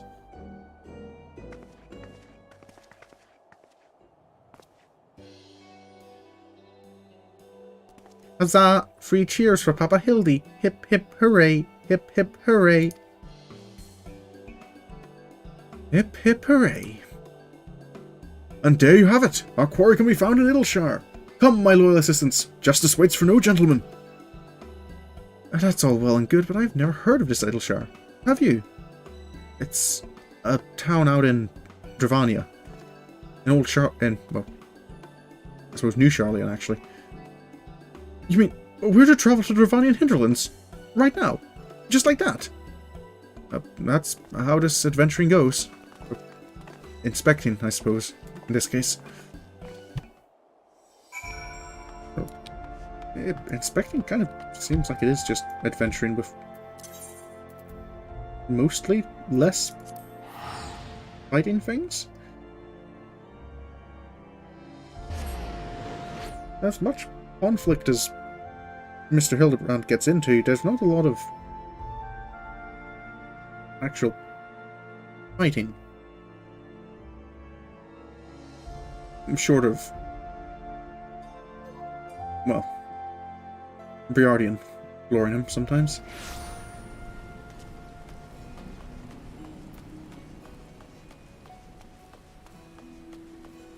I suppose any fighting there was generally left up to me.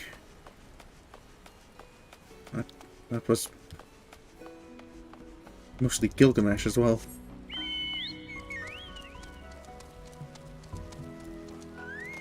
Hello, everyone. You okay there, sir? That was a harrowing journey during which I felt certain I would die horribly, or at least be forced to part ways with my precious bits. Bloody waste of time. Oh, can I keep one? I promise I'll walk him and feed him and put fresh herbs in his mask every day. Oh, hello.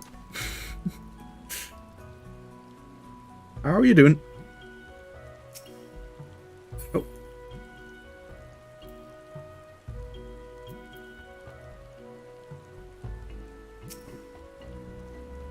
This place feels somehow familiar, but I can't possibly have come here before, right?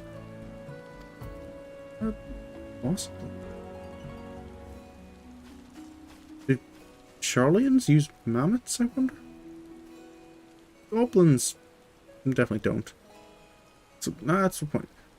Miss Nash, you can't keep a goblin there, people. I feel there's problems there. Truly, this magnificent settlement is a testament to the hard work and camaraderie of our Uplander and Gobby citizens. Yes, well, I'm just glad we're no longer being pursued by fire-breathing dragons, musket-wielding crabs, and bomb-throwing goblins. But, you know, the other ones. But they were no match for Lady Yulian and that pan of hers, am I right? I want to see her make the bad gobbies fly again. I'll say silly, except in Sorin this lot would be dead in a ditch somewhere if it weren't for me. Nonsense! I would never let any harm come to my loyal assistant or my beloved son. I guess Seer's not included there? If I may interject. Now then, let us split up and question the good people of Idleshire. My keen inspector sense tells me that one of them has knowledge of the false knights we seek. I guess we're off asking questions again. You doing okay there, Seer?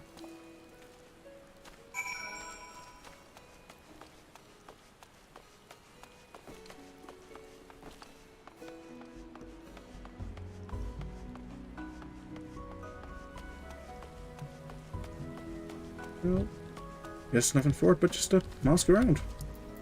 Alright, sir. Yes, yes, Loudjocks knows of the Grand Sirs. Sneaky uplanders keep to selves. Mingle not with gobby flock. Let each to own, Loudjock says. No questions, only jingly shine. Fair enough, but that sounds definitely like they're here.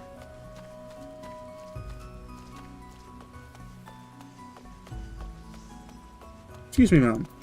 About the market, you haven't heard much word about any Grand Sirs, right? Oh, you must be talking about them Grand Sirs. They drifted into Idleshire some time ago, as I recall. Pay visits to the Great Library, though I couldn't tell you why. Okay. The Cabal Library? I wonder what they're doing there. Could it be? Sir, this isn't... We're not in Ishgard anymore. You don't think you can call people out on heresy here. Have we met before, ma'am? Maybe last time I was here? Oh, I know all about the Grand Sirs. They keep themselves in that building of theirs, south of the round spot. You'd best watch out, though. They're a dangerous bunch. Liable to kill you for looking at them cockeyed. It's entirely possible I've gone completely and utterly mad, but are you perchance the long-lost twin sister of an Ishgardian noblewoman? What? Look behind you! A free-headed gobway! Gobway! Why do I feel like I've not seen the last of that old woman? That was just a tad suspicious. I guess there's not too much for it.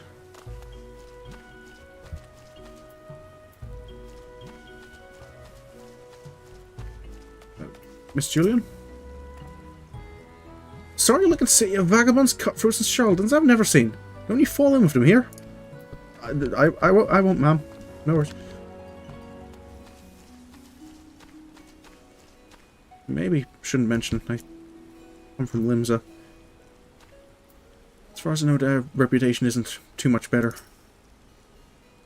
Being a city of pirates and all that. Hooray for everything! You doing okay there, Gee?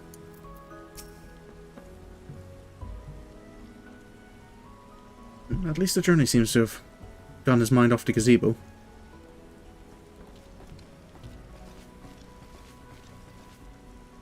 If only we had the testimony of a concerned citizen which could conveniently direct us to the villain's precise location. You called? The Grand Sirs are holed up in a building to the south of the markets? Good show, Sorin. There, that's the one. Come, let's inform the others.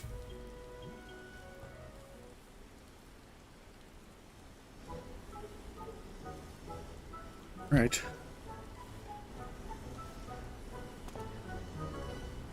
Would seem that no one is home. There's naught we can do but wait then. I guess so. Papa Hildy, I just want to say that I really like this place. I think that you and me and Mama Nashu could have lots of exciting adventures if we stay here.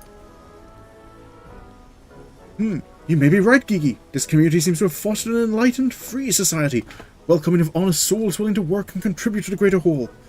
Did anyone happen to see a gazebo on the way in?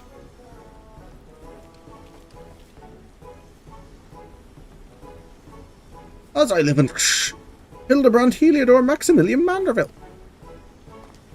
Could that be? I say, could that be Slovik's coin toss? Do you know this Gobby Inspector? You know Mr. Slovix as well, Mr. Hildebrand? I most certainly do. Why, Master Slovix was my very first employer. When travelling through Fanalan long ago, Gobbyflock was waylaid by uplander bandits. With no jingly shine to pay brass blades, we had no way to backtake goods. Until we make busy deal with gentleman uplander, that is. With fastness he finds uplander bandits and brings much baggy boom, and returns to goodly Gobby's missing goods and great justice. Henceforth Slowfix gains new appreciation for uplanders, but for chance encounter with gentleman uplander, he never conceives of egalitarian utopia. One may even claim Hildy a founding father of Idleshire. With metaphorical tongue flops, that is.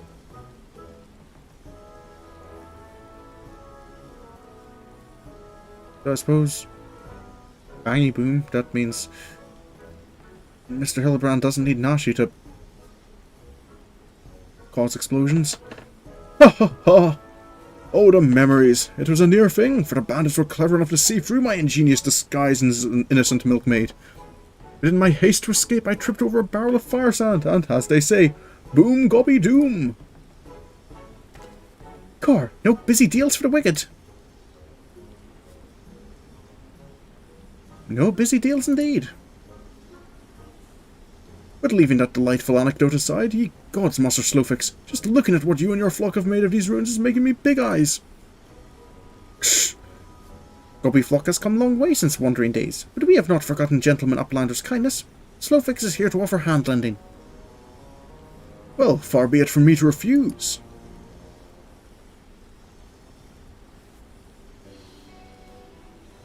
My son Gigi has grown quite fond of your magnificent city, and so I should like to stay here with him and my assistant for a time. We would not require much in the way of accommodations. A humble gazebo, for example, would more than suffice. Why settle for gazebo when perfectly good estate right behind you? Residents have building in arrears, and Slowfix happy to evict them. But we were pursuing the fiends who lived here on suspicion of defrauding young women. Fraud? In Slowfix's egalitarian utopia? Yes, he will not abide. All the more reason to let Gentleman Uplander and his flock stay instead of grandsires. No need for jingly shine either. I guess that works. Huzzah! A giant gazebo to call our own. I guess a house is just a gazebo with walls, right? I do not know what to say. Thank you, Master Slowfix. Thank you. No need for teary-eyed tongue flaps. Gobbyfuck is possessed of moral obligation to repay Gentleman Uplander for past generosity. Enjoy new gazebo, and good luck with hunt for grandsires. Goodbye, Mr. Slowfix. Papa Hildy, since this is our gazebo, is it okay if I draw our family crest on it? I can think of no better way to celebrate this joyous occasion, and perhaps draw the ire of our new home's former tenants. Come, let us go and purchase some paints together. This gazebo shall be your canvas. Now he's gonna gut himself a sodden gazebo. Bloody hells, if he really thinks I'm gonna keep letting him play at being a father.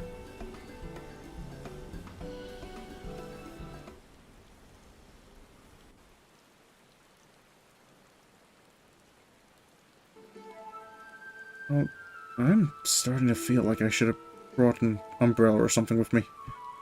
It's been a wet day.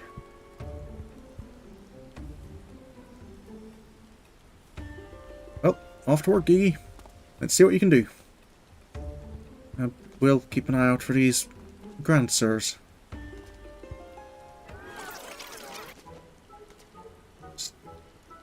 Really should have got an umbrella. Just Hildibrand just posing.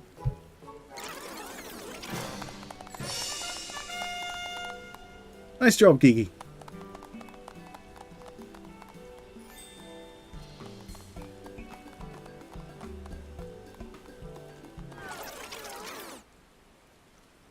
I think I'm okay with most of this. Nothing too problematic seems to be going on. No zombie plagues, no murders, no phantom thieves. No Mandragora invasions. Still no sign of the notorious grandsires. I dare say we're going to need more paint.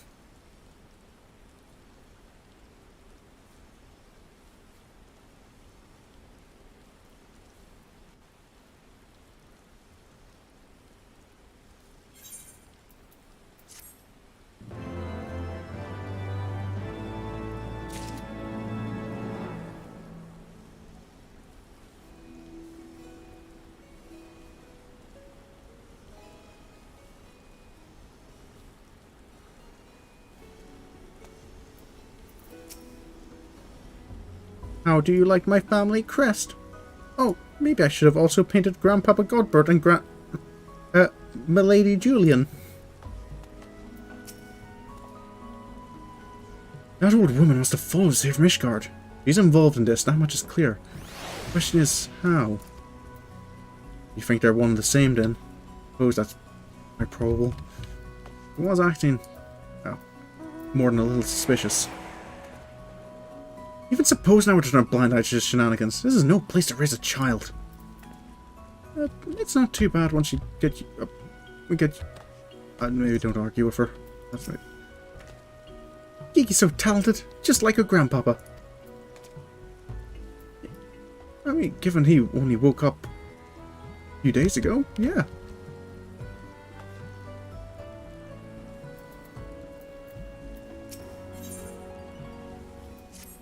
Oh, Mr. Hildibrand? Oh yeah, the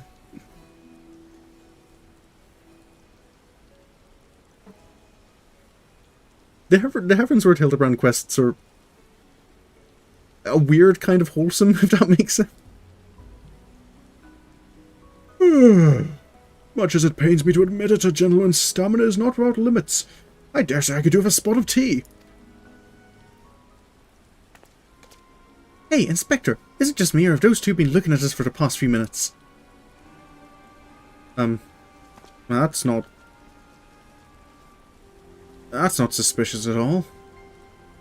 Oh, it is quite normal behaviour for my adoring fans, I should think. When finally presented with an opportunity to meet their idol in the flesh, all too many succumb to their fear and flee. Or maybe, just maybe, they're the Grand Bloody Sirs. Come on, they're getting away. Right, I'm with Sir on this one.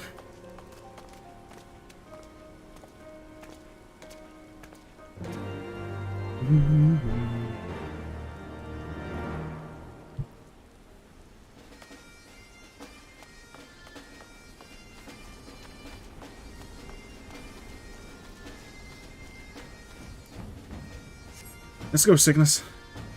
Oh. Little bit of lag there. Am I seeing that on... Gigi? Is everything okay? They went that away. To the right. I'll catch up to you all soon. So just go. If you're sure, Gigi. I'm sure the goblins will keep... I hope they'll keep an eye on him and not try and loot him.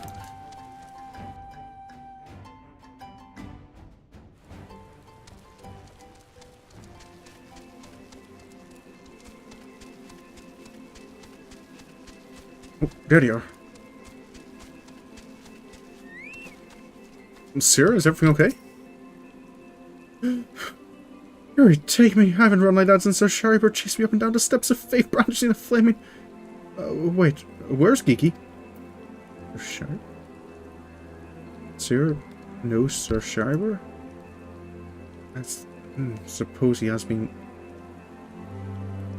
That's where I recognize those lines from. Spare the flaming rod, spoil the milksop. Right. Where could those two have got to? Were you able to catch them at all, Mr. Hildibrand? Hearken to me, you dastardly rapscallions! You have nowhere to run! Reveal yourselves at once! Or, I guess we could just ask them to reveal themselves? I'm sure that'll work.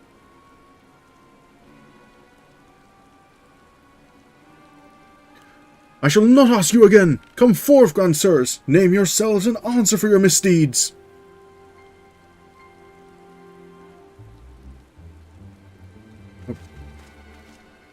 Well, I guess asking works.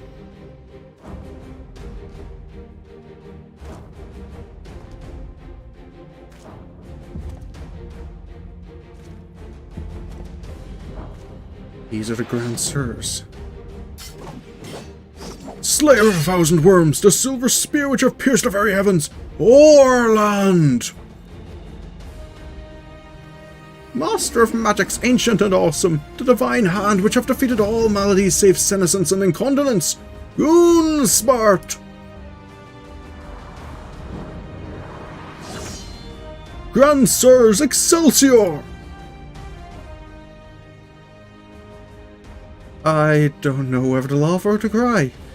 Mayhap both.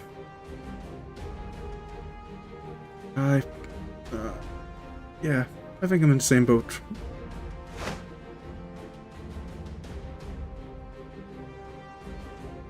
Grandsires! Grandsirs! You stand accused of willfully and unlawfully convincing young maidens of Ishgard to attend private parties under false pretenses, thereby inflicting upon them the terrible financial and emotional distress. I, Hildibrand, Agent of Inquiry, Inspector Extraordinaire, am come on behalf of these poor, defenceless innocents, and to say that no others were made to suffer as they did. Now, lay down your arms and surrender yourselves into my custody. The audacity of this boy! You should feel ashamed of your words and deeds. That's a limit break. Should we maybe move? You will rue this day, and rue it hard!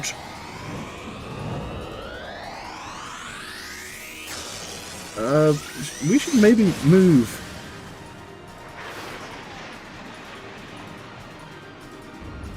How do dragoons learn to jump like that, though? Gods, how I've missed this! The air streaming past, the blood pumping, the taste of copper on my lips, the slight dizziness. It was on a day like this that we met, wasn't it? And when we soared into those azure skies, we never truly came back down.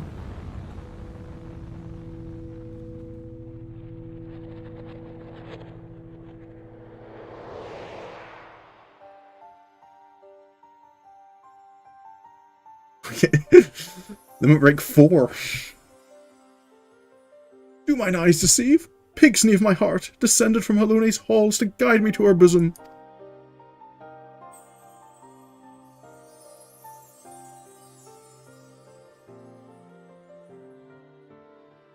My beloved, my everything, long have I waited for this moment. Take me in your arms once more and lift me higher, higher, higher.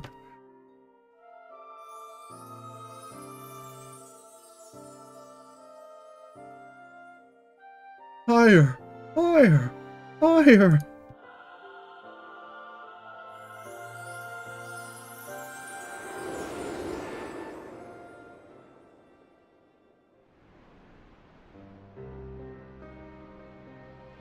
Rest in peace, Orland. I knew you not. Orland! Orland! Orland!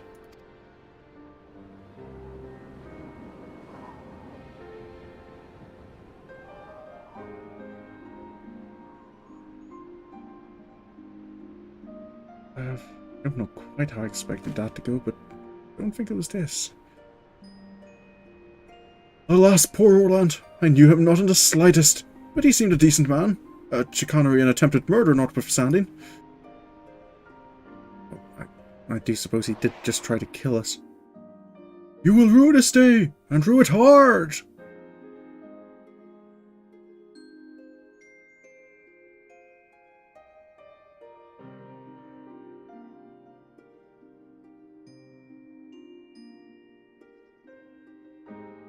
Is he okay? Taking a crap. You're not wrong.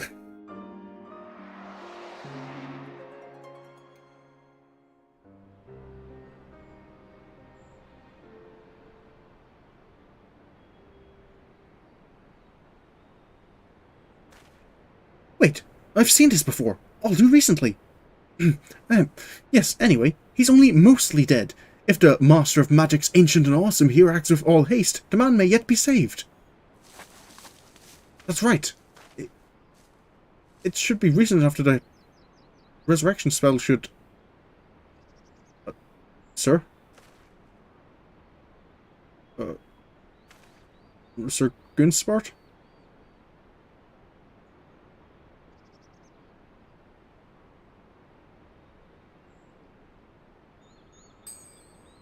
Oh, you are referring to me. I see, I see. With all haste, was it? Yes, yes, I'll get right on that.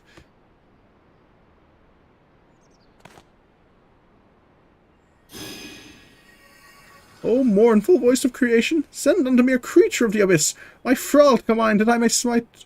No, wait, that's not good. Let me see. Something of a rather less controversial tradition, yes. Something with more pep. A vortex of biting winds to rend the flesh and smite my foes.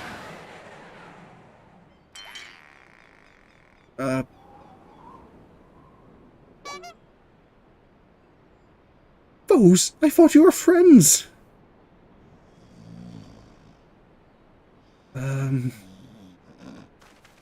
I think I still have my Astrologian deck on me. I might be able to try something myself.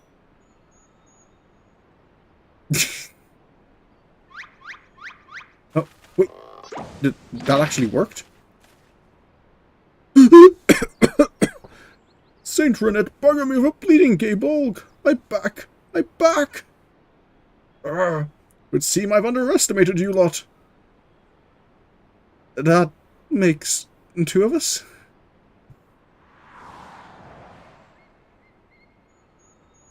Enough. Leave them be. Or do you not care what becomes of the mammoth? The mammoth? Gigi! It was all just bait? Gigi! But when? How?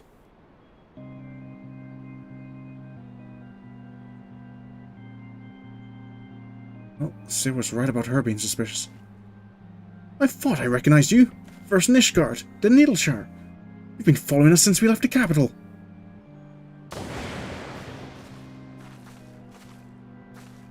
Bearer of faces fair and fearsome, the midnight shadow which have deceived kings and queens, Doris!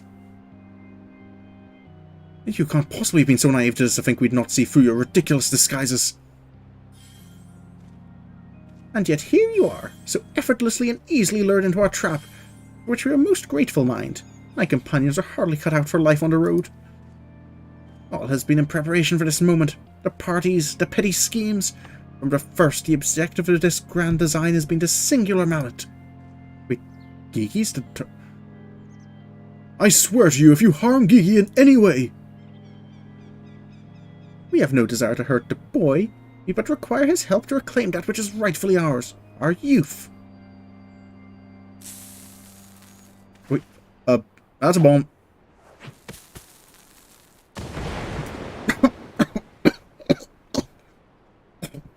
Confound it, I can't see. Oh, yeah, that's... that's not nice. Damn, they're very slowly getting away. Yeah. Papa Hildy. Gigi! Stay strong, my son! I swear I shall find you! We've found him, Mr. Hildibrand. Yeah, I suppose it is. I've just let things happen. Fine job he did protecting that mammoth of his, eh?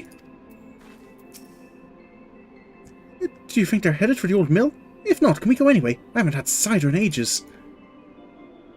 Miss Nashi, are you not concerned about your son, daughter, a mammoth? I guess not. Remind me again why we didn't just, you know... I find it best not to ask for reasons in these situations. Yeah, yeah. His face switching. Sir is. I love Sir's reactions in the Heavensward one because he never quite fully gives in to the madness of things. 12 strike me down for a fool. So desperate was I to seize the Grand Sirs that I failed to discern their true intent before it was too late. And now poor Gigi is in their clutches. What if I never see my beloved son again? I suppose we ought to be prepared for the worst. We could be halfway to Radzatham by now. I very much doubt that, given that they are moving at Adamantoise's pace. Well, Milksop's right. Let's get after the old buggers. Huh, that's what my mentor used to call me, among other things. Oh, the memories. Well, I guess we... Get on then. I have to remember I'm actually in an area where enemies will attack me on sight. Not all too much higher level than them.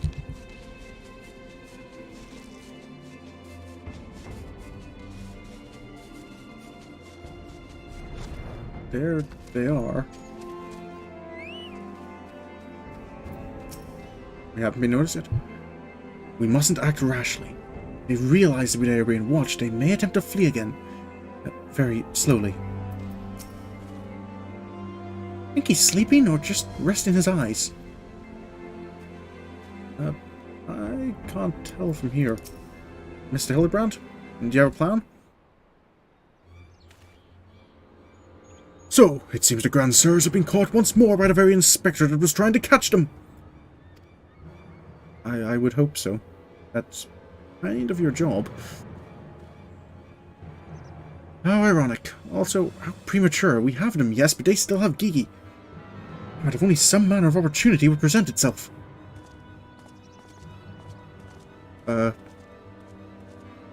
Ask and ye shall receive. We can ambush that wizened dragoon, take him hostage and demand an exchange. Inquisitor Sir, you disappoint me. A gentleman cannot condone the violent kidnapping and ransom of his elders. No, we shall approach this problem as paragons of honour and virtue. Sorin will stalk and subdue the Grand Sir and relieve him of his armour. I'm going to do what now, sir?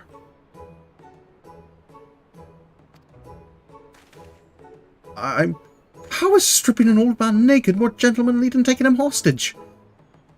Rest assured I shall reveal all soon enough. Godspeed, Sorin. Wait, do I not get a... Sure. Are you sure you don't want to help out, sir? Oh yes, let's not even bother to discuss the moral and ethical implications, much less the legal ones. Please don't remind me of things like that. Mr. Hildibrand, are you sure you don't have a second plan? Do take care to obtain the Dragoon's armour through gentlemanly means. We must always endeavour to treat our elders with the utmost respect. Sir, that's my problem. I want to do that, and... Listen, Ashu, why am I expecting you'll have anything helpful to say? You're still worried about whoever he's... Miss Julian, you don't seem to mind the occasional violence. How are you? Let me guess. Wondering why I haven't gone out and smacked him upside the head and put an end to this rubbish, eh? There's a time for cracking skulls and a time for letting your idiot of a son deal with his own troubles on his own. That's why. Right. I guess. Where's he run off to?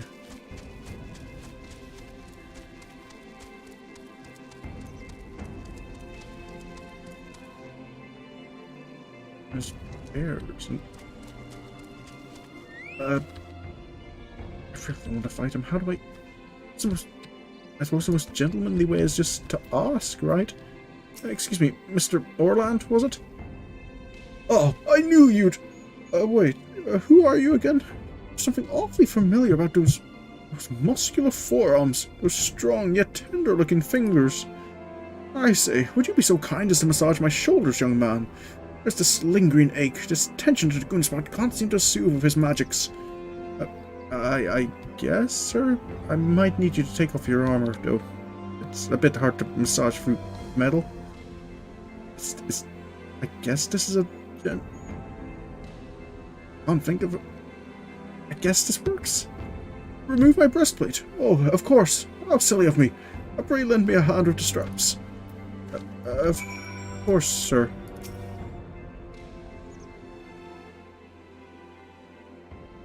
Truly, young man, you are a saint. Thank you, sir. Oh, I swear, it's the little things you begin to appreciate. My dear departed wife used to help me with my armor, you know. Right, I should be seated to better receive your tender ministrations. Well, at least...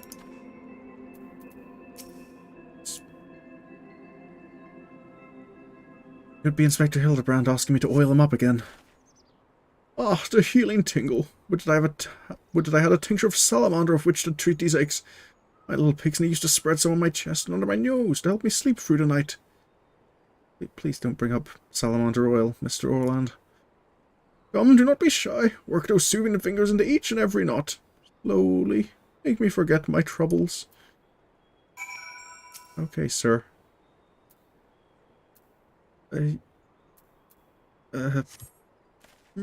Harder, harder, higher, higher. Close your eyes and dream.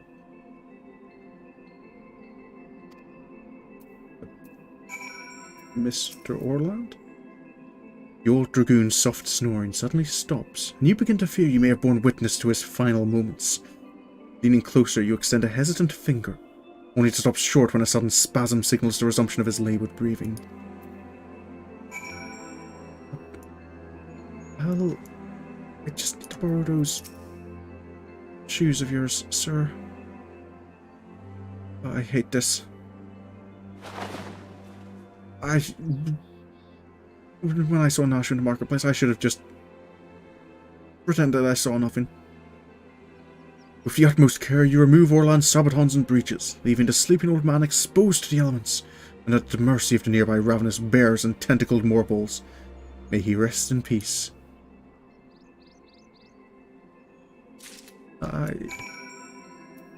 Mr. Orland? Good night, sweet prince.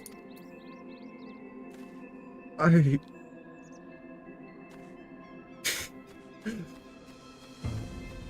just love the way it goes through that. I'm like, yeah, just leave it no mistakes what you're doing. You are leaving an old man out there, alone, for dead.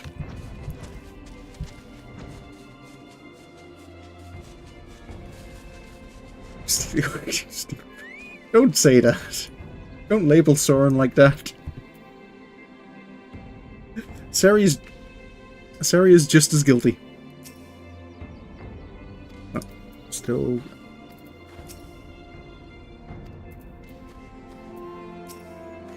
Mr. Hildibrand, you better make damn sure this is worth it.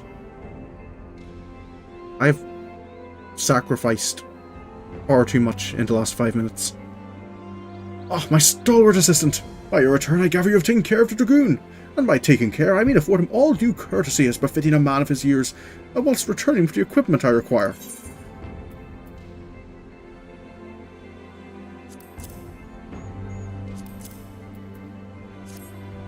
Here you go, sir. Capital! Then without further ado, I shall disguise myself as Orland and free Gigi from captivity. I should have guessed that was your plan. But you two look nothing alike. They may be old and slow, but they're not blind. Oh, ye of little faith, you're in for a treat. You shall have a front row seat to this magnificent display of Mandervillian guile and subterfuge. I've seen this before.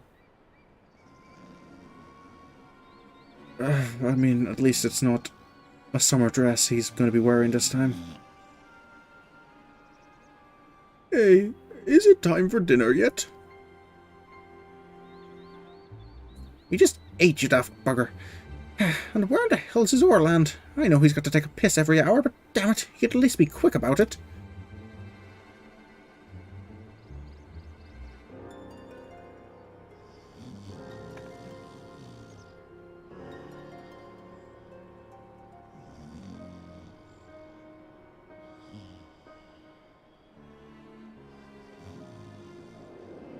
And time to watch the fireworks.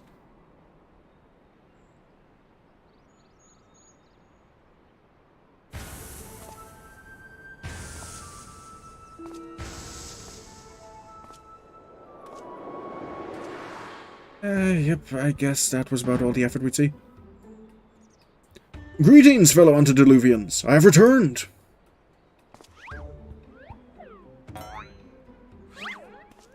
Yeah. Why did I even bother? Why did I put myself through that?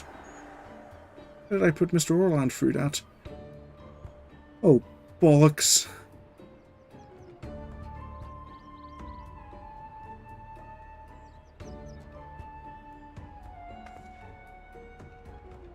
It's about time. What the actual... Okay, no. That's bollocks. Yeah. I'm just going to accept it. Pack up your things. I want us back on the road in 10 minutes. Before we do that, we must first release young Gigi here. It is behaviour unbecoming a gentleman to keep children in cages. What in the seven hell is he blabbing about? He's going to get away.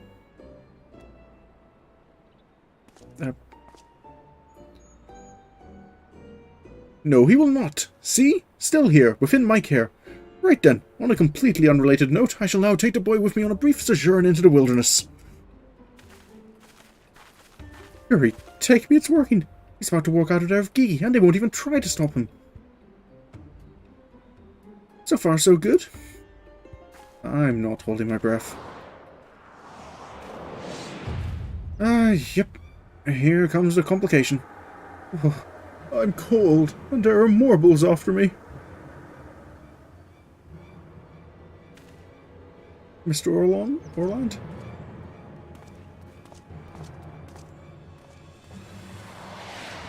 Oh boy.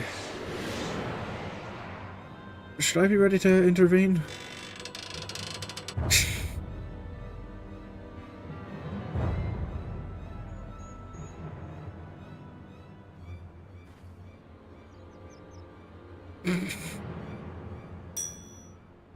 I'm me. But you're also me. But that can't be, unless... This is it. This is the moment when my life flashes before my eyes. Oh, my dearest Pigsney. We'll be together at last.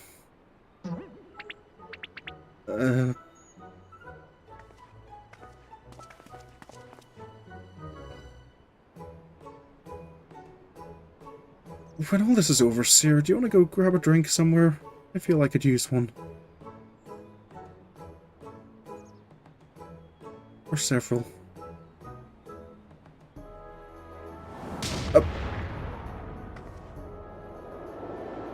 Yeah, definitely several. Imposter! How dare you attempt to trick me with a ruse so hackneyed or to make the minstrel blush? Ye gods, I never realized dying would hurt so much. Mr. Hildibrand, we should maybe make a move while we can. Now's our chance, Gigi. Come with me.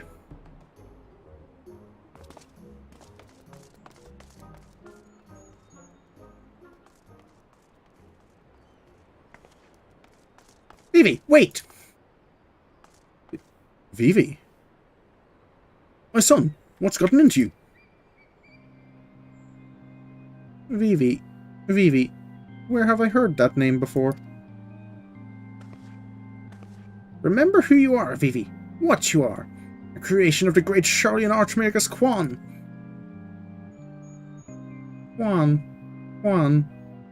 I was given life by Grandpapa Quan. I remember now. We lived together, and he taught me many things about the outside world. He is Charlian. That might explain the advanced magic.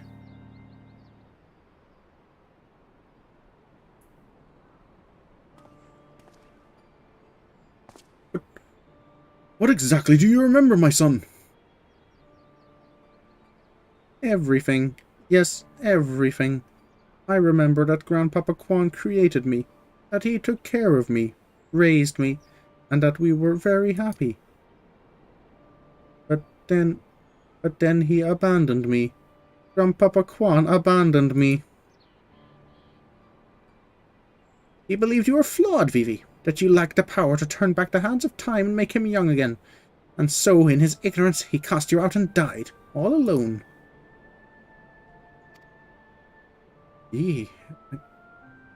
Turn back the hands of time? Then what was in the Crozier with the Duke's priceless vase? That power could be brought to bear on people? But wait, how do you know all of this? Can't possibly have been associated with this Archmagus Quan. We found his journals during one of our many trips into the Great Library. Scavenging for valuable relics is one of the few ways we have left to make a living. We were famed heroes of the war in our prime, with fortunes to match. but no soldier has the strength to triumph over time. And before we knew it, the hour of the sheaf was upon us. Ishgard no longer had need of our services. So we came here to eke out a living, to keep doing what we do best, until our bodies wouldn't let us. Imagine our surprise when we stumbled across the opportunity of a lifetime. A second lifetime, as it were. A mammoth with the power to take that which was broken and restore it back to its prime state. To turn back time of its temporal magics, and give us back our misspent youth. Fury, take me, this is also... I don't even know if there's a precedent to determine whether or not this constitutes heresy. We knew where to look, even. With the journals, we determined that this mammoth was somewhere in the Western Highlands. A chance. Our second chance was within reach. And then we were forced to watch as you imbeciles pulled Vivi from the snow, nearly ruining everything. Vivi, listen to me. Come with us and we can help you unlock your true potential. Just think what you could accomplish were you to master your magics. Not only could you make us young again, but you may even have the power to restore life to Archmagus Quan. Vivi.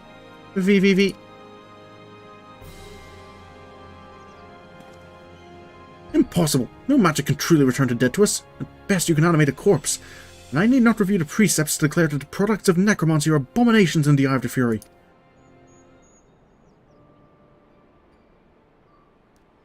Gigi? Gigi, wait! What of our adventures? What of our gazebo? You were a Manderville mammoth. You have always been so kind to me, Papa Hildy, and I will forever be grateful for that.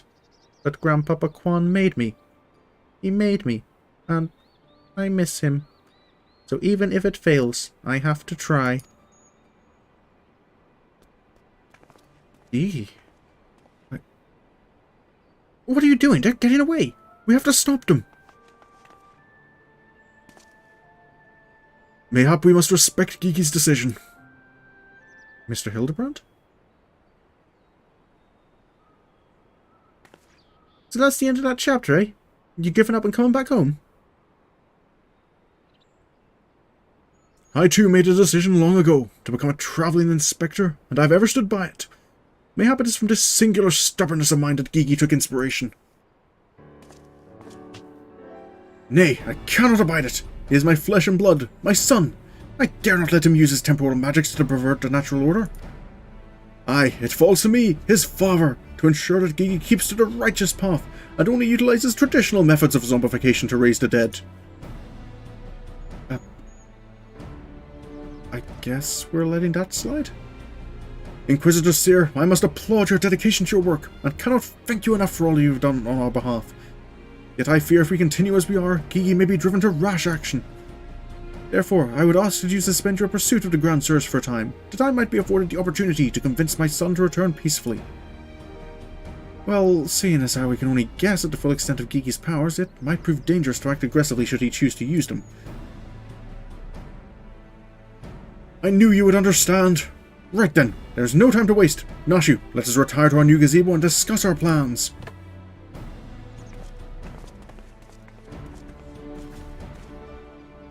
I suppose it would have been a shame if he'd given it that easily.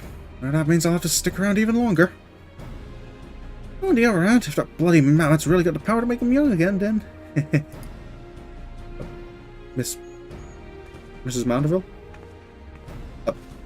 We didn't hear that, right?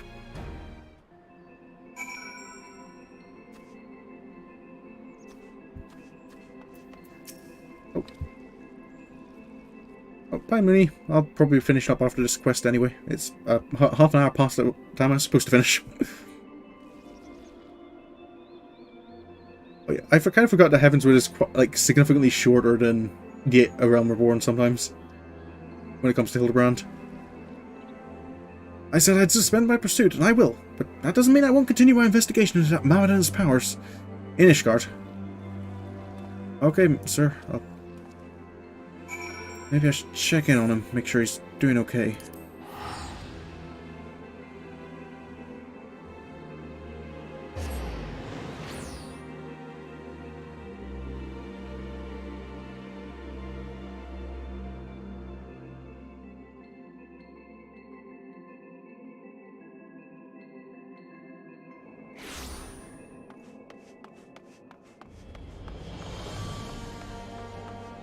It was a bit bracing to come straight from the hinterlands to Ishgard. Ah, I see you saw fit to return to the capital as well. The Inquisition has a rather large collection of heretical tomes, including many of Charlian origin, and I had in mind to scour them for information on temporal magics. This is, of course, all for the sake of confirming the mammoth's heretical origins. Yes, only that.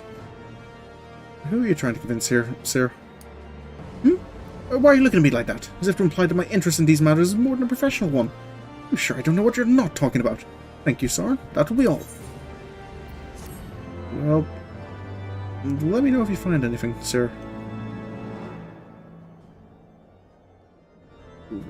I think that's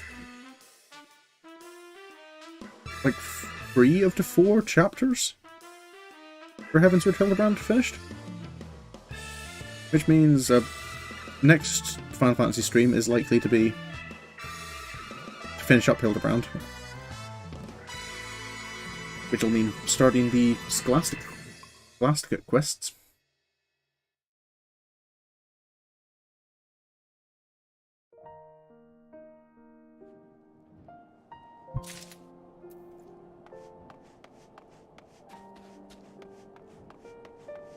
Yeah, that'll be all for tonight. It's been a bit of a longer stream. Oh.